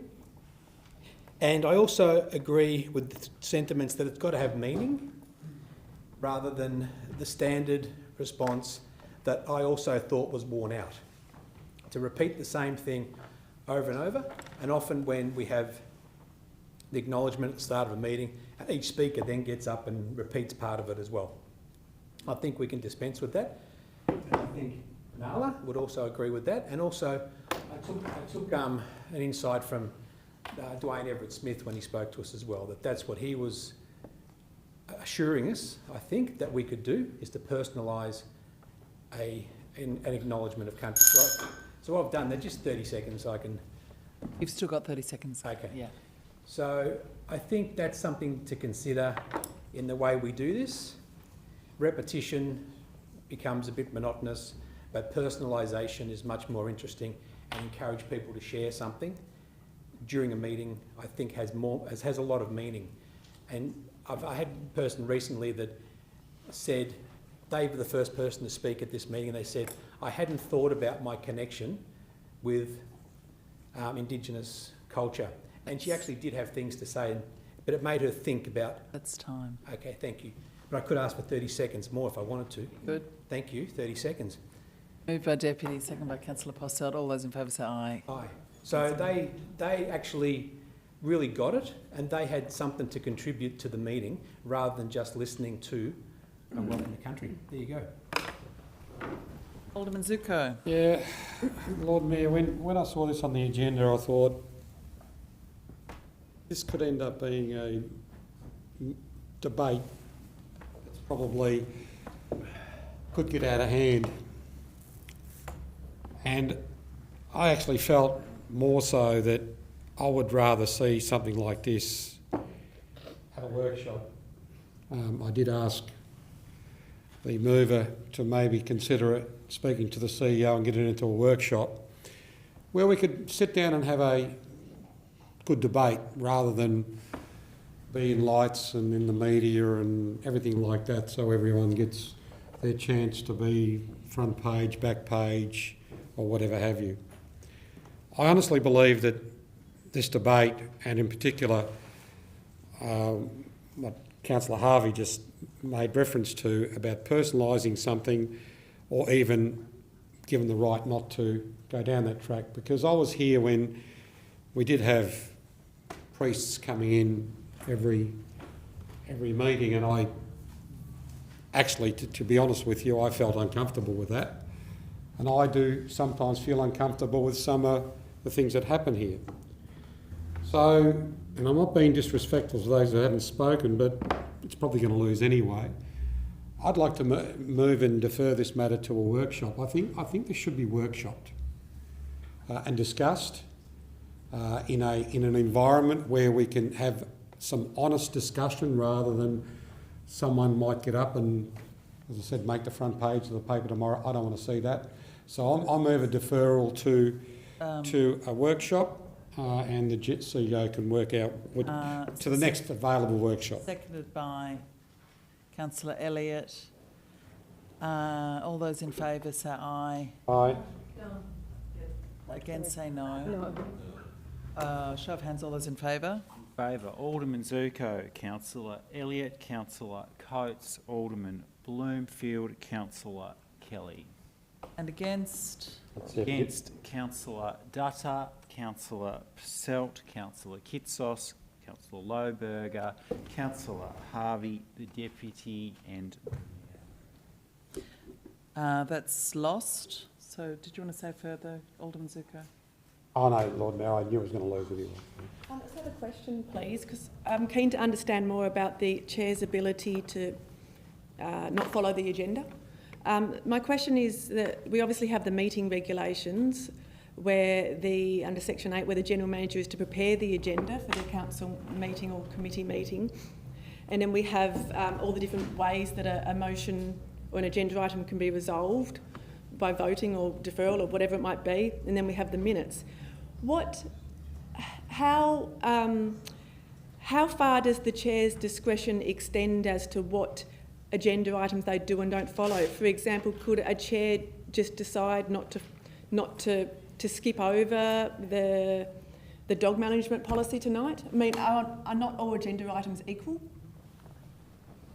I think I'm going to deal with that in two parts. One is I don't think they are all equal, and I'm going to take the balance on notice, because I think the welcome sits or acknowledgement sits at the front as a purely procedural aspect of the agenda, as opposed to an officer report or something that is contained in it. They are not the same in that sense. So I think I'm going to talk to Mr Morris at Simmons and get us some advice on that. Thank you. Because I'll have to phrase this as a question somehow.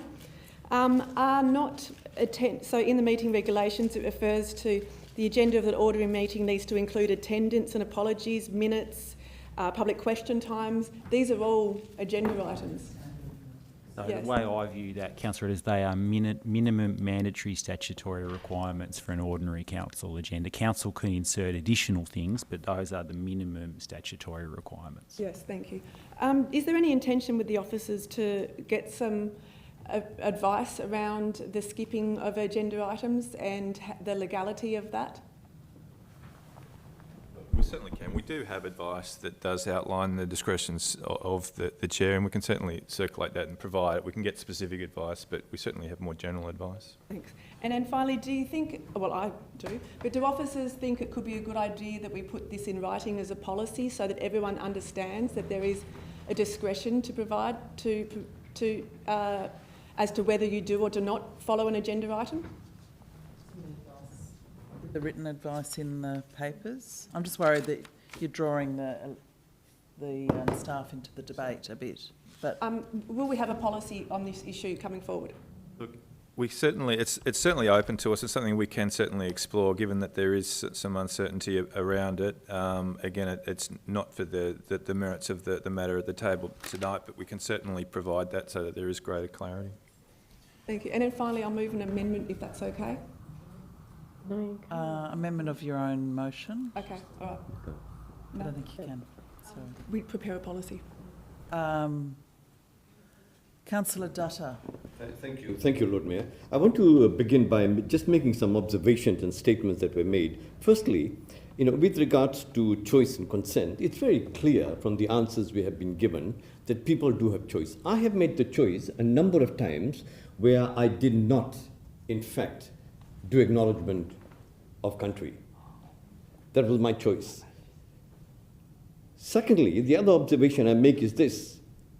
The tokenism is very real, and it is very similar to when I was growing up in the Methodist school, where every day when we had the assembly, we had to do the Lord's Prayer. It was hypocritical, I didn't understand, it was tokenism, and I just did it. And there's so many Christians who feel the same way about that. But because, I don't have too much time, even the Lord's Prayer is very different. I mean, I could stand up here and say, Om Shanti, Om Shanti, Om Shanti, and be a Hindu. Or I could go, Allahu Akbar, Rasulullah, and so forth. But that is not the issue here. Let me then make some observation and speak to the motion. I think the motion demonstrates a lack of respect and generosity to our First Nations people. The motion appears to be nothing less than creating a culture war. That's how I see it. Therefore, I strongly oppose the motion to remove the acknowledgement and welcome to country from our official council agenda. And here are some of the reasons based on the rationale that's been given to us. The first rationale is that there is a comparison of the Lord's Prayer and the acknowledgement to country. Now, those of us who are Christians and those of us who have been privileged to be a minister of religion and have some theological training would view this as an absurd comparison to make. Because the acknowledgement to country is in fact very different. And there are fundamental differences. Acknowledgement to the country is to ownership, and the Lord's Prayer is a religious, faith-based ritual, and there's a difference there between a secular and spiritual. Most other cultures do have spirituality attached to land, water, etc. We Indians do in India. The Fijians do in Fiji, and many other cultures do that. So it's nothing new. The Lord's Prayer, in fact, was taught by Jesus when the disciples of Jesus said to him in Luke chapter 11, verse 1, Lord, teach us to pray. And as a model for these disciples to follow, Jesus prioritized reverence, intimacy, and connection with God, and the most basic theological understanding of this teaching is that there's going to be a kingdom of God.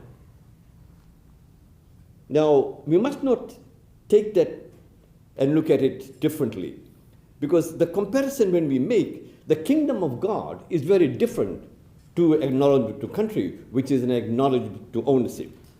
So while the Lord's Prayer was a specific religious teaching, the acknowledgement and welcome to country is a circular practice that can be observed by people of all faiths and beliefs. It is not about imposing a particular worldview, but rather about acknowledging the rich cultural heritage of our First Nations people.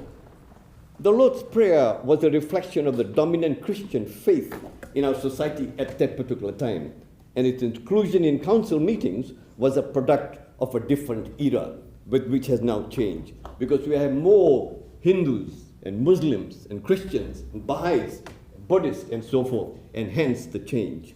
Because you cannot, as a Hindu or a Muslim, repeat and say the Lord's Prayer, because it's not right, therefore it was taken away.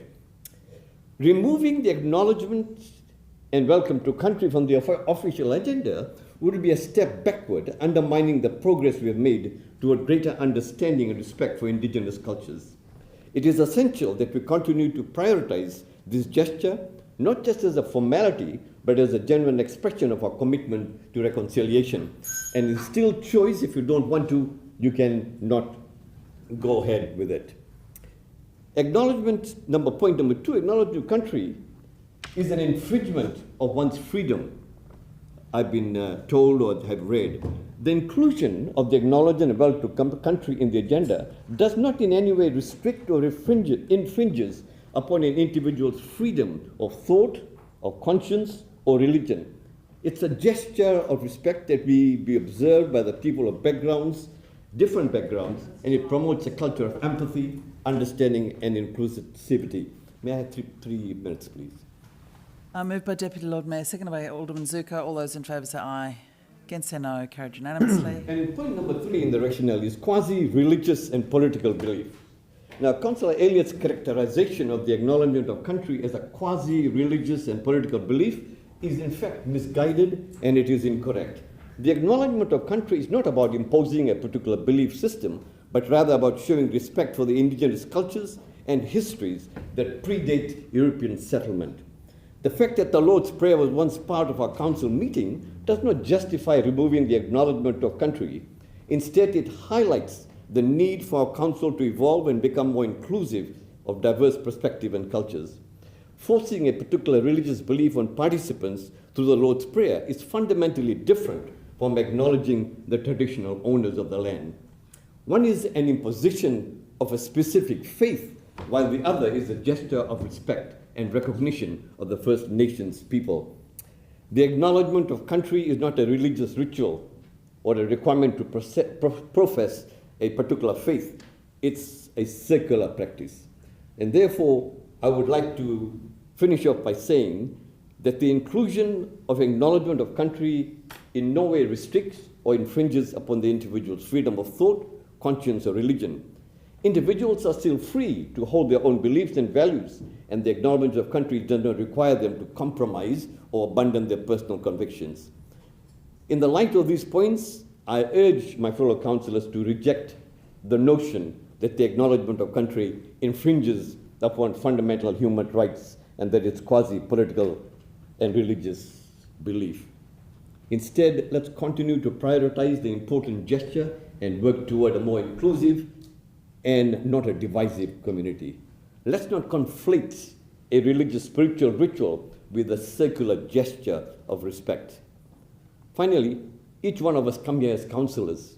There are times when I have my own political ideological view. We can be green, we can be blue, we can be red, we can be black or white. But when I come here as a councillor and sit there as a chair of the council, I fulfill the role and the policies of the council. I don't put on my individual hat and say, no, I don't believe in this, I won't do it. I respect the council position, the resolutions and policies, and that's where I am as a chair to implement that. Thank you. Deputy Lord Mayor. Yeah, thank you very much, Lord Mayor. I'm a little bit concerned for the mover of the motion, but hopefully those feelings aside, I will put forward some facts to maybe highlight what has been put forward in that particular motion. Number one being that the mover of the motion said this was about choice and consent. As has already been reiterated from my questions and reiterated by the CEO, you have a choice. It is up to you whether you do an acknowledgement of country or not. Our legal officers also outlined that the standard minimum statutory requirements are contained there in the Act. That does not include the acknowledgement to country. You have a choice, you have consent.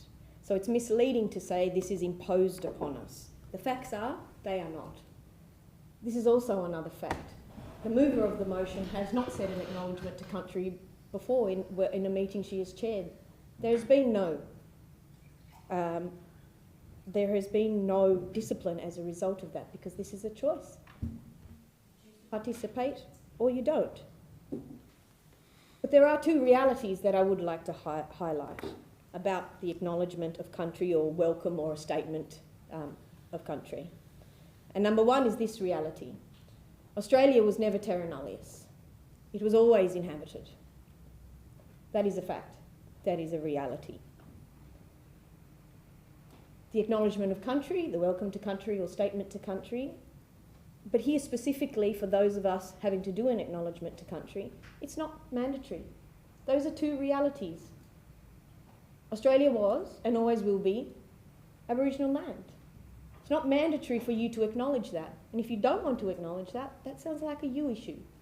But the reality still stays, and it will still always stand, even if you choose not to recognise the reality that this was and always will be Aboriginal land.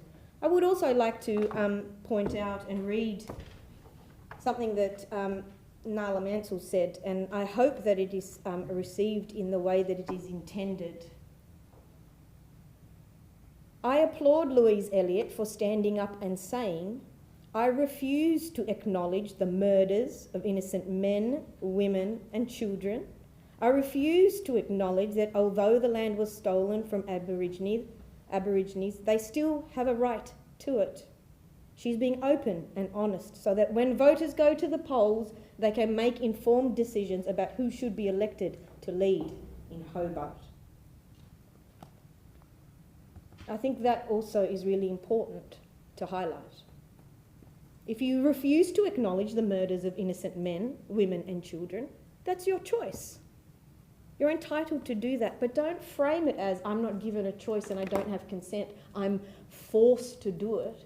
You are not forced to do it at all. That is wrong, that is misleading, it is absolutely incorrect, by practice and in principle.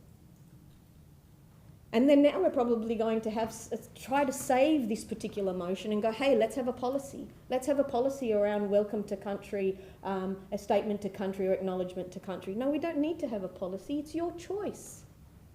You engage or you don't. You turn your back or you walk away or you step out of the room or you don't participate.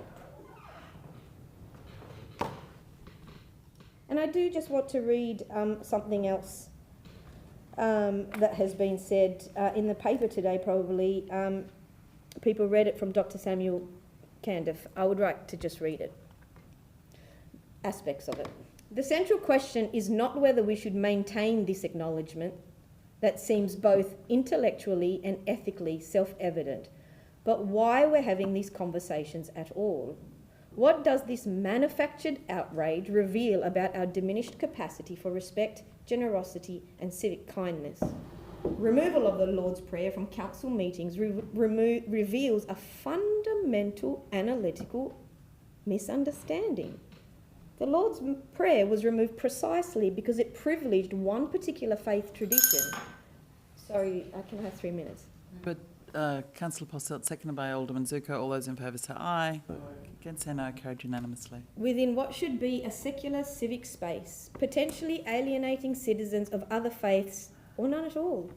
Acknowledgement of country operates according to entirely different principles. It includes rather than excludes, recognises rather than imposes, and grounds us in the specific geographical and cultural of where we are, of where we gather. The acknowledgement functions not as a religious or ideological ritual, but as an act of civic recognition and respect. It acknowledges the deep and enduring connection that Palawa and Pakana peoples maintain with the lands, skies and waters of Lutruwita. The emergence of these manufactured culture wars points to something deeper, a diminished capacity for the generous interpretation that healthy societies require. When we encounter practices like acknowledgement of country, we can see them as opportunities for learning, connection and respect for the extraordinary cultural knowledge systems that have sustained these lands for thousands and thousands of years. Culture war controversies serve those who prefer attention, focused anywhere other than structural challenges requiring difficult policy changes. While we argue about acknowledgements, we debate symbols while ignoring substance, neglecting the hard work of building the communities we claim to want. In a time when respect, generosity and kindness seem increasingly rare, these acknowledgements offer a model for how we might engage with the rich cultural heritage that surrounds us. They represent an opportunity to strengthen our shared humanity through recognition of the oldest continuous culture on earth. I see this motion as a contrived culture war. I'm disappointed that it's here, but as democracy and as freedom of speech would allow, it should be here. And I thank Councillor Elliott for bringing it. And I also thank the fact that we can have these open and honest discussions where I say, sorry, the facts put in that particular motion is completely incorrect. You have a choice, you have consent, you do not have to participate, don't pretend as though you don't, and take the community along a misleading journey. Thank you. Any further discussion? Councillor Lohberger. Thank you, Chair. Look, as mentioned by the previous speaker and a number of others, this motion really, it's unnecessary. The acknowledgement of country is not currently mandatory, as claimed in the motion. And there are also no formal consequences for not delivering an acknowledgement, as detailed by Councillor Elliott herself in the media last week and just a few minutes ago as well, confirmed just minutes ago. So why are we even discussing this? In my opinion, it is political grandstanding reminiscent of the culture war politics we get from the likes of One Nation and Donald Trump, and it doesn't belong in this room. And all about a so-called problem that doesn't really exist. Personally, I am quite happy participating in a harmless ritual that shows respect for the original custodians of this land and the ongoing connection of today's Aboriginal people to that same land. And that's all there is to say about it, really. Thank you, Chair. Yeah. Any further discussion?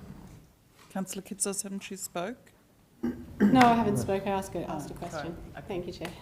Look, again, I think the previous speakers have really said it all, particularly impressed with the contribution from the Deputy Lord Mayor, and I agree wholeheartedly with Councillor Lohberger that there's no place for this motion. There's nothing to discuss here. We've heard that it's the discretion of the Chair whether or not they do an acknowledgement of country, and there's no disciplinary action should you choose not to. So I completely agree that this needs to continue to be the choice of the Chair to offer the acknowledgement of country in the way they see fit, consistent with their values and the values of the organisation, because it's an important expression of democracy, of freedom of speech.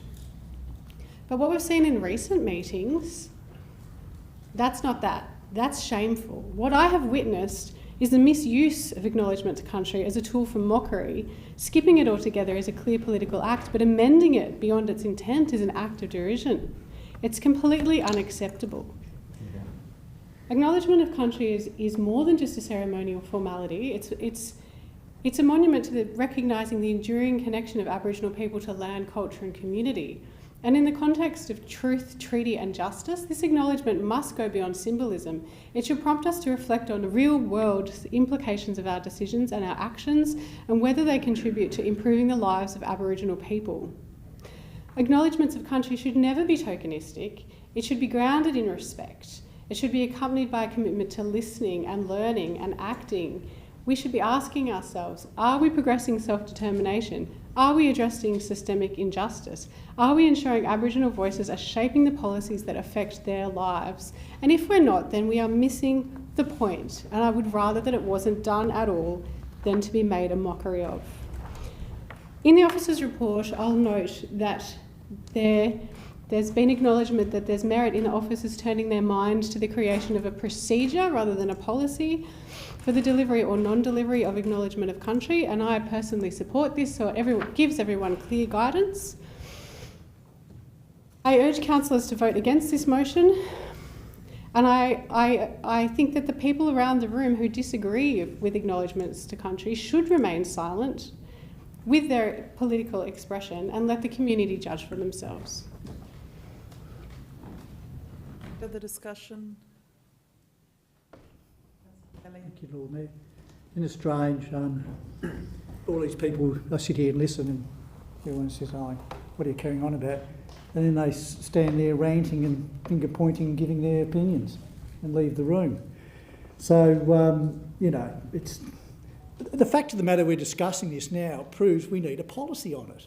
And it's for new people. I always think of new councillors coming on. I look how green I was with certain things. There was nothing in flesh there in print to say me what we had tonight. So this very point proves we've got to have some clearly defined document, not only for this current chamber, but apparently everyone knows what the answer to that is, but more so the other people and also the public.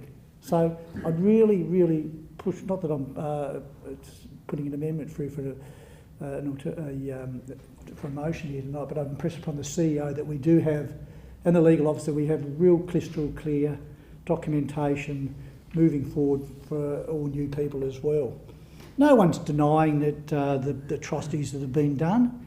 You know, I think what we're worrying about, or what I'm more concerned about, is the abuse that I see of people who use it as a platform to go onto some rant to espouse their personal opinions and make themselves look good and all that. We've all been to meetings where early on in the process, with welcome to or acknowledgement to country, 5 people in a row would be sitting on a stage and they'd parrot the same 60-second dialogue out, and it was embarrassing to say the very least. And we learned from that and we thought, no, we don't need that. We only need one person. We can make an acknowledgement of that if we need to. And that's what I learned a lot when Dwayne Everett-Smith, he gave us, the CEO set up a workshop with him. And much to everyone's amazement, he said, no, you don't have to say that, and you can put your own spin on acknowledgement to country. Now, no one knew that in that room, and we learned from that, and we're learning from the discussion tonight. I do get upset when people howl down someone who's put a motion forward because that's the way they thought it was going to be best addressed, and you know, and then go on their little 5-minute rant about why that person was wrong. If you were true to what you were saying, you would get up and say it's all been said and sit down. So it's a double standard there. I acknowledge those who identify as Aboriginal here tonight, and I apologise for the belligerent way this motion was not brought forward, and you've had to wait here for another 2.5 hours to listen to the drivel that's gone on here tonight. I apologise from my personal perspective on that, and it shows you the double standard of this chamber, the way you people have been treated tonight. Councillor Kelly. So, through the chair, I apologise for the way you people have been treated here tonight, with total and utter disrespect because of some minor little political game these people wanted. I don't come into this room wearing blazing T-shirts, ramming my opinion the minute I walk through that front door to the public. It's a disgrace. Show a bit of humility, show a bit of leadership. As I said, no one's denying this, but what we are saying, we've got to a point now after 10 years of every single meeting almost, every single workshop, every single official function, we get the same old. And it's gone too far. Everyone's admitting it's losing its poignancy and potency, and that's what we're addressing here tonight. And to see someone who puts up a motion be howled down and try to be humiliated over something like that, that erodes the whole basis of what this meeting's here about tonight. And shame on those people who do that. It's a double standard they've got, and they should have a good long hard look in the mirror at their two-faced way they're dealing with these matters. That's throwing fuel on the fire. They're all looking for a little bit of moment in the press, no doubt. And we've just got to grow up. And I implore once again, can we please get a policy so we're crystal clear on it, and also for all those new people coming into this chamber and for the public, so we can understand what the proper way to deal with this acknowledgement to country is. Councillor Posselt, you haven't spoken? No. Thank you, Lord Mayor. Well, alarming as it is to hear the debate around the custodians of the land and the First Nations people that were dispossessed of land against their will and slaughtered, described as drivel in Councillor Kelly's speech. The only political grandstanding that has happened... Order. I didn't describe those words as drivel. I was referring to the rant that was not relevant as drivel. I think Councillor Posselt can note that as a personal explanation, not a point of order, but thank you. Yes, the debate about dispossession and slaughter of Aboriginal people on this land has been described as drivel by Councillor Kelly. That is... Lord Mayor, I'm being quoted completely wrong and misrepresented. You think you're being misrepresented. Completely wrong line, and I asked for those comments to be withdrawn. I think there may be a misunderstanding between you and Councillor Posselt, but I think Councillor Kelly, I think it was... The reason... Councillor Kelly, I'm going to make my ruling. If you could sit down, please. The reasonable person listening to your contribution was that the discussion around the table from people that disagreed with you was drivel. So I think Councillor Posselt's rebuttal of that is fair political discussion. There's been some robust statements made on both sides of this discussion, so I'm trying to be as even-handed as I can be. And I didn't pull you up. There was some quite strong accusations you were making, Councillor Kelly, too, and I didn't pull you up on them. Anyway, continue, Councillor Posselt. And trying to make it about the issues, not about talking over each other's comments. We've all got the right to make our own points without having to kind of push back against other people's points. Just make the points that you want to make about the issues. Thank you, Lord Mayor. Yes, so many of my colleagues around the table have spoken tonight, and I wholeheartedly support everything said by many of my colleagues. Councillor Dutta had some excellent things to say. Deputy Lord Mayor, who quoted the true meaning of what Miss Mansell was misreported to have said in the paper today. Fundamentally, these things are about generosity. Generosity in what we do and the way we think. I am a white fella. I'm a privileged white fella at that. I have an education, I had a good upbringing, I have a roof over my head, my kids are well educated, got a profession. Not everyone in Australia has those things. And we know that disproportionately Aboriginal people have less affluence, they have lower educational attainment, they live 20 or 30 years shorter period than we do. Why is it so hard when we sit in a privileged position with people who own multiple properties around this city who are white fellas, and they feel that they can't give the time, the moment, to say, you know what, I recognise that this land was taken from you, I recognise that we brought disease, famine, that our culture actively slaughtered yours. As you sit in your ivory tower overlooking East Coast beaches, overlooking inner city property, you say, I don't have the time, I don't believe in it, to respect, to think about and to prioritise the needs of our Indigenous people and their future.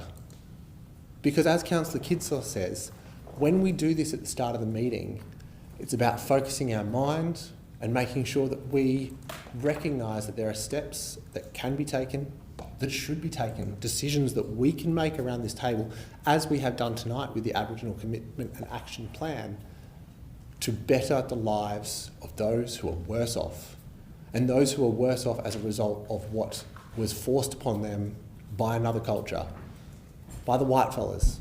I'm a white fella. I'm okay with that.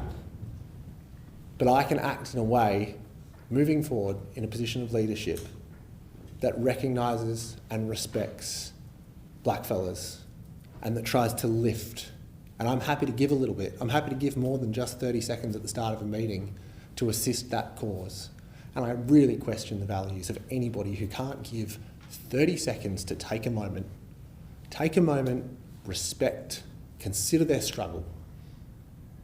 Consider what it looks like to have most of your community dying at 60. Because I reckon half the people around this table, if they were Indigenous, on odds, wouldn't be here. You'd all be dead. So can we please just be generous? Be generous in spirit. Take a moment, lift the people that are lower than us, that don't have an ivory tower, that can't afford massive acreages of land and short stay accommodation. Let's lift, let's do better. And everybody out there, Nala Mansell mentioned voting at the next election. Look at your leaders and look who you think is most well equipped to lead this city to a better future. Thank you, Lord Mayor. Any further discussion?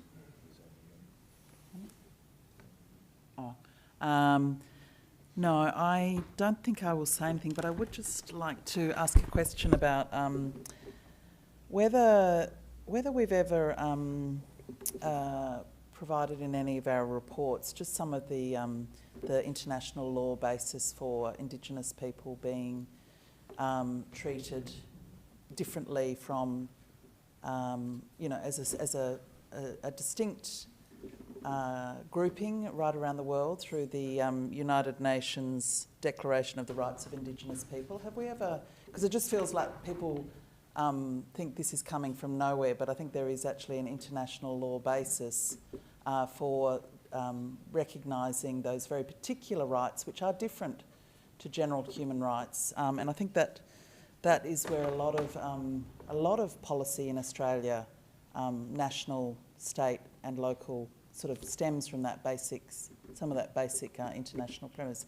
Do we ever sort of refer to that and educate people about that process? Through you, Lord Mayor, that is actually referenced in the new Country Culture People Plan.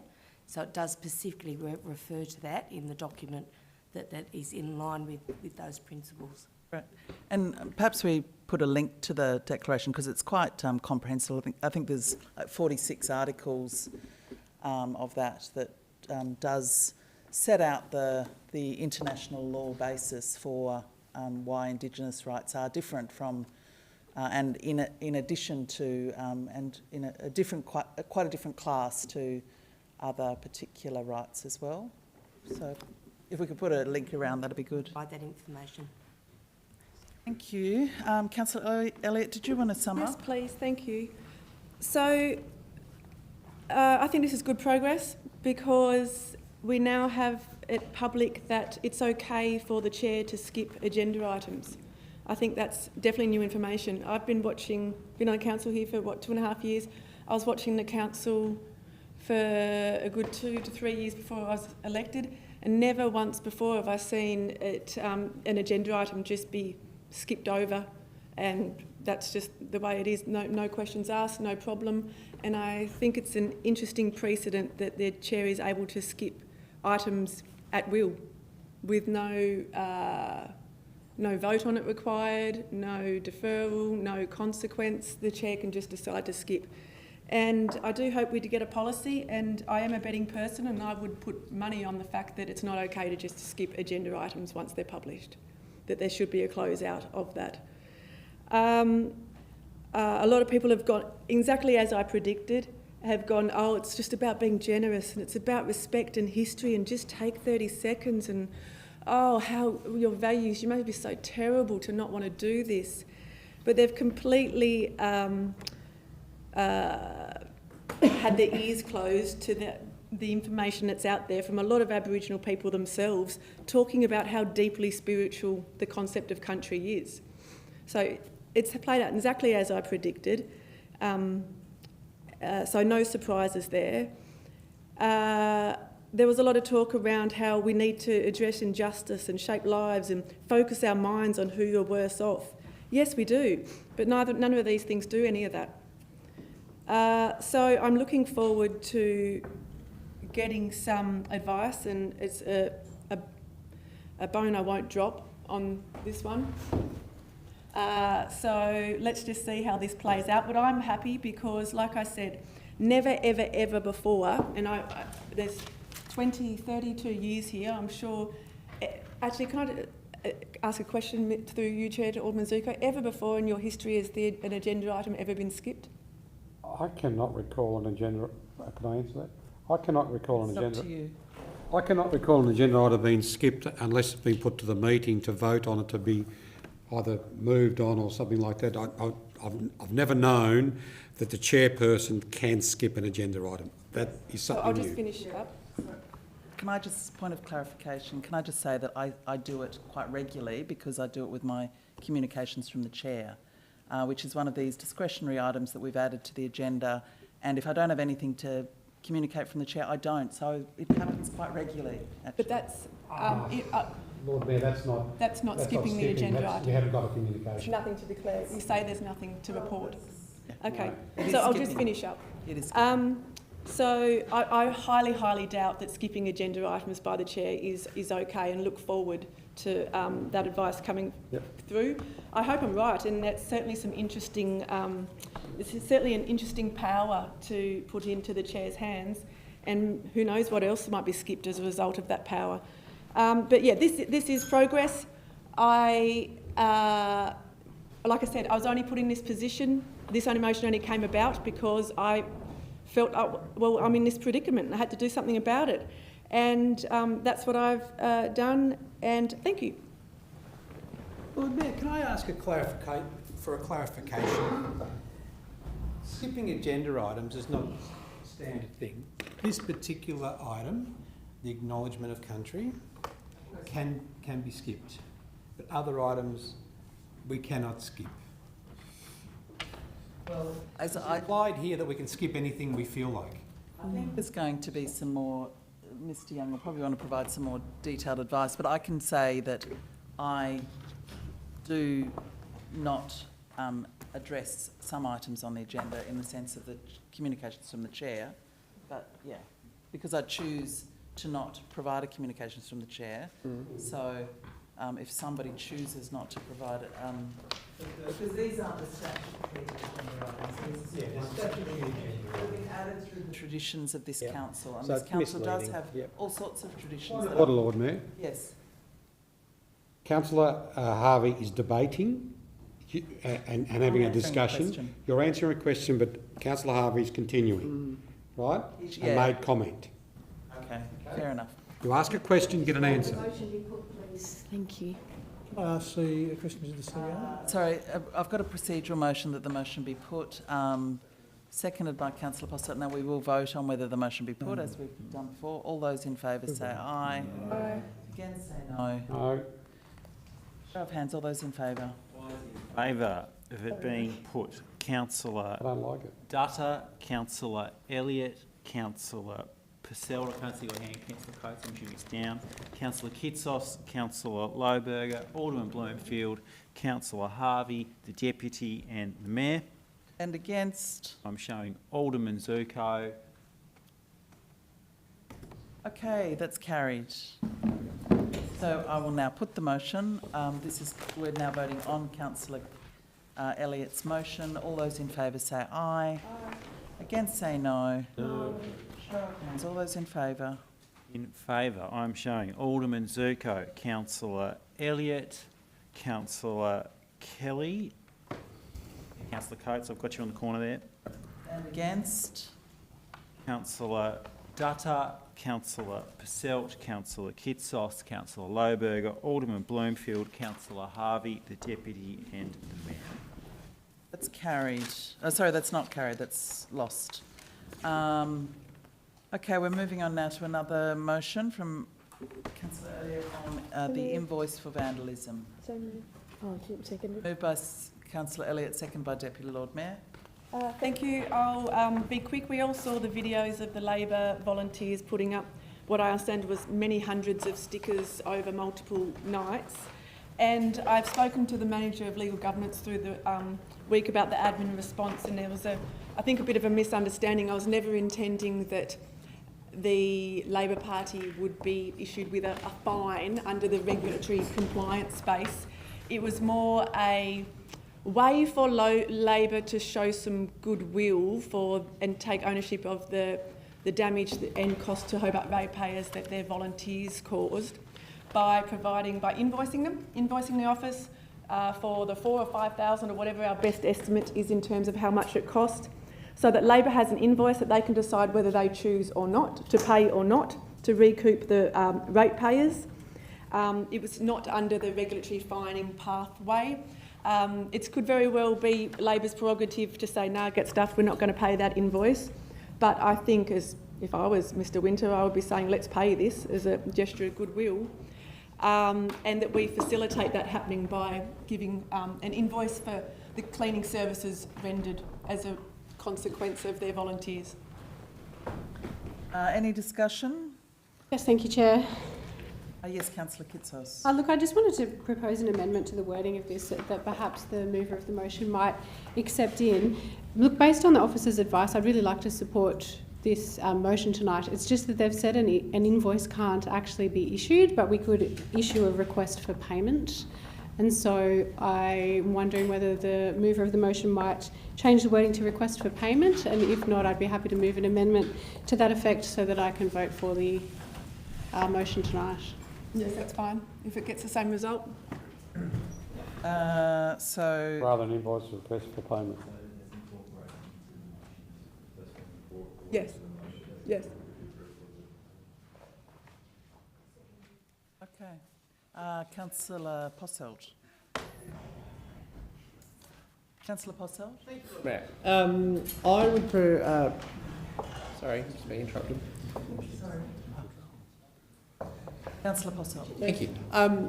I would propose a foreshadowed motion in this instance. I have absolutely no time or tolerance for the behaviour that is reported by Councillor Elliott and was published in the media.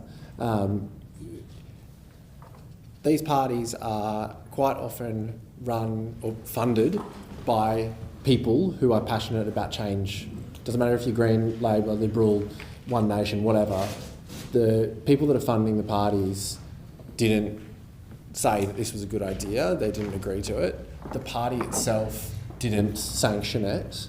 This was the action of either a rogue campaign for an individual candidate or rogue people associated with that campaign. The officer's report says that we have a fairly good idea of who those people are, and I'm not sure, other than for political reasons, why we would go ambulance chasing the Labor Party when we have the identity of the people who broke the law. So my foreshadowed motion would be that the city, using whatever existing legal framework we have, prosecute the people who conducted the behaviour, the people who did the thing, rather than trying to send a political message to the Labor Party and forcing people who didn't sanction it, who put their money up in good faith for the betterment of society, to refund the city, because it's not going to happen. It's not going to happen. So is the foreshadowed motion clear that we prosecute the individuals responsible rather than going after the Labor Party? Through you, the foreshadowed motion is clear, Councillor Posselt, but as you'd see in my report, there is actually a process under the bylaw for how these matters have to be dealt with by delegation of the CEO, not around the table. So you have to, there is a bylaw, there's a process that has to be followed. And do you want to add anything? I mean, it wouldn't be for council to predetermine an outcome. It has to be depending upon the investigation and what that finds and the validity of the evidence and the strength of the case. So it's a foreshadowed motion at this point, but yeah, it's problematic if you're directing that we take a certain action. Perhaps a more appropriate foreshadowed motion, given that advice, is that the council note that the behaviour occurred and that the CEO has delegation to prosecute the individuals under, I think it's the Littering Act or something to that extent. Advice I've put in the That's right. in the report. Do the one that was suggested. Okay, that's You the went through, foreshadowed motion. Is it- Thanks, is the Councillor foreshadowed- Posselt. Yeah. What you're talking about is written in There's the response. there's one written in the response. Yeah. So that's the foreshadowed, whatever's written in there. Lord Mayor, having read this, it's very clear that the officers have made the recommendation to us. It's an operational thing, and it's number one, the recommendation is note that officers are already investigating. It's in a continuous term, right? So they are already investigating the unlawful stickers. They're doing that. Number two, the executive officer will act accordingly. So I think for us, instead of wasting time, we simply go to the recommendation. It's very clear. They're already doing it, and they will do whatever is best when they have the evidence. So I suggest that we should go along with what's been recommended. So I think that's already a foreshadowed motion, unless Councillor Elliott wants to adopt that in. No. Okay. Alderman Zuko. Yeah, it's a point.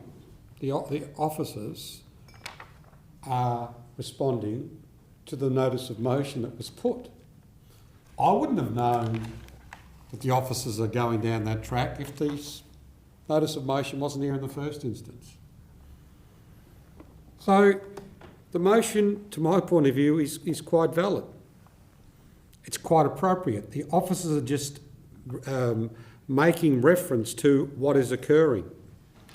I actually look at this, and Councillor Posselt talks about individuals. But are those individuals members of the Labor Party? Most likely they're members of the Labor Party.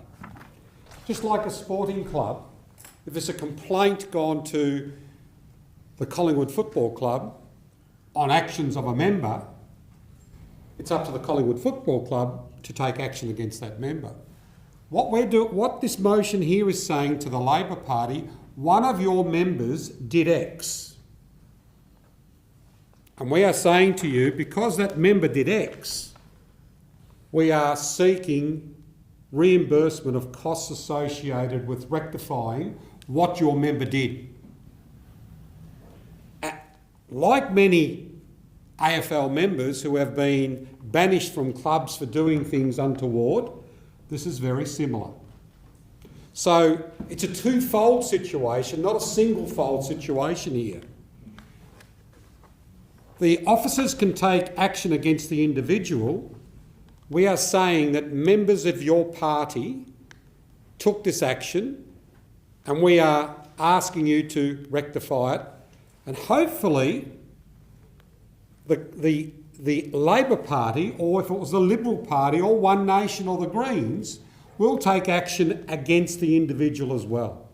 This is very, very important.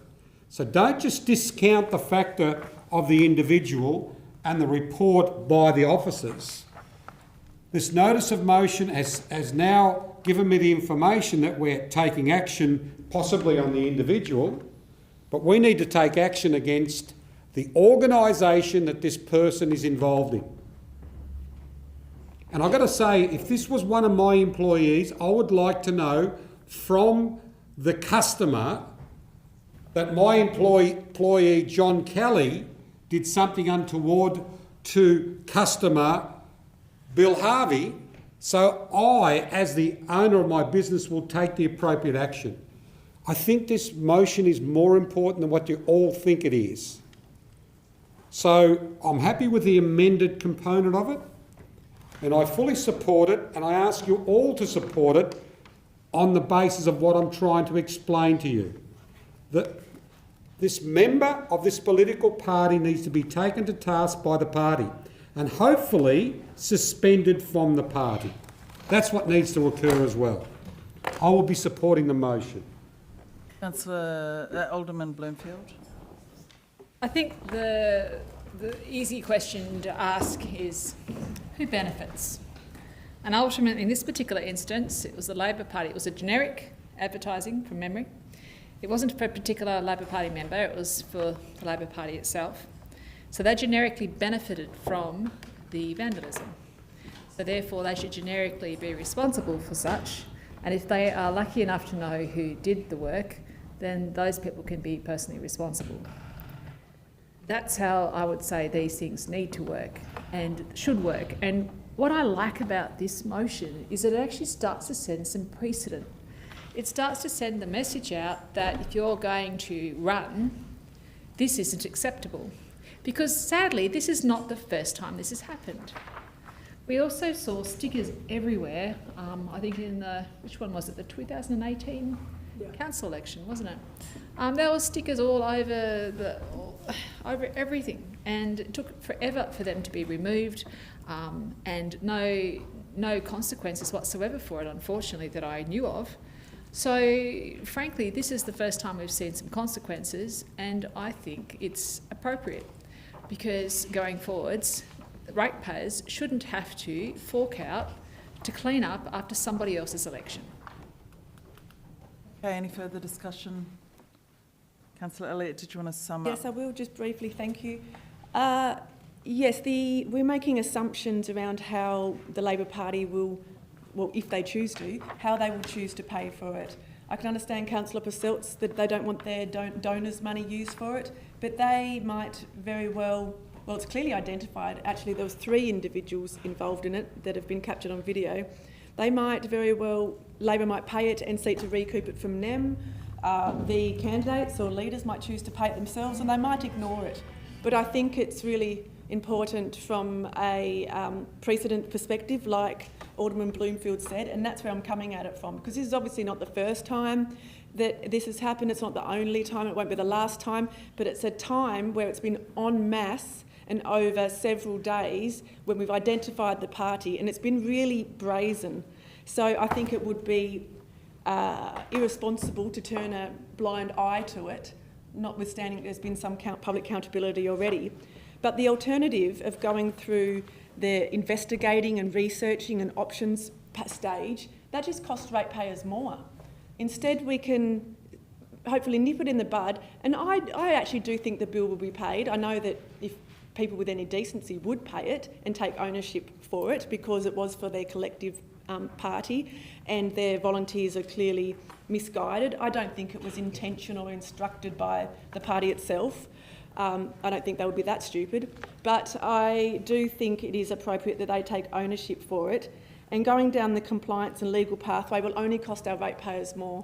So I say we send this message, and then that be the end of it, and people have learnt that littering, whether it's stickers, whether it's business cards on windscreens, as I saw during the campaign, it is not allowed. Okay, I'll put that. All those in favour say aye. Aye. Against say no. No. Show of hands. All those in favour. Alderman Zuko, Councillor Elliott, Councillor Coates, Councillor Kitsos, Alderman Bloomfield, Councillor Kelly, and the Deputy and the Mayor. And against? Against Councillor Dutta, Councillor Lohberger, and Councillor Harvey.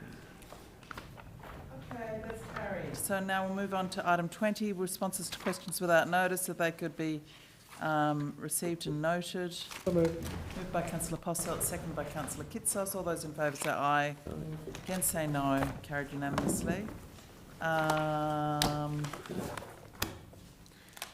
Are there any questions without notice? I have one, Lord Mayor. Councillor Lohberger. Thank you. I've sent this through to the staff as well.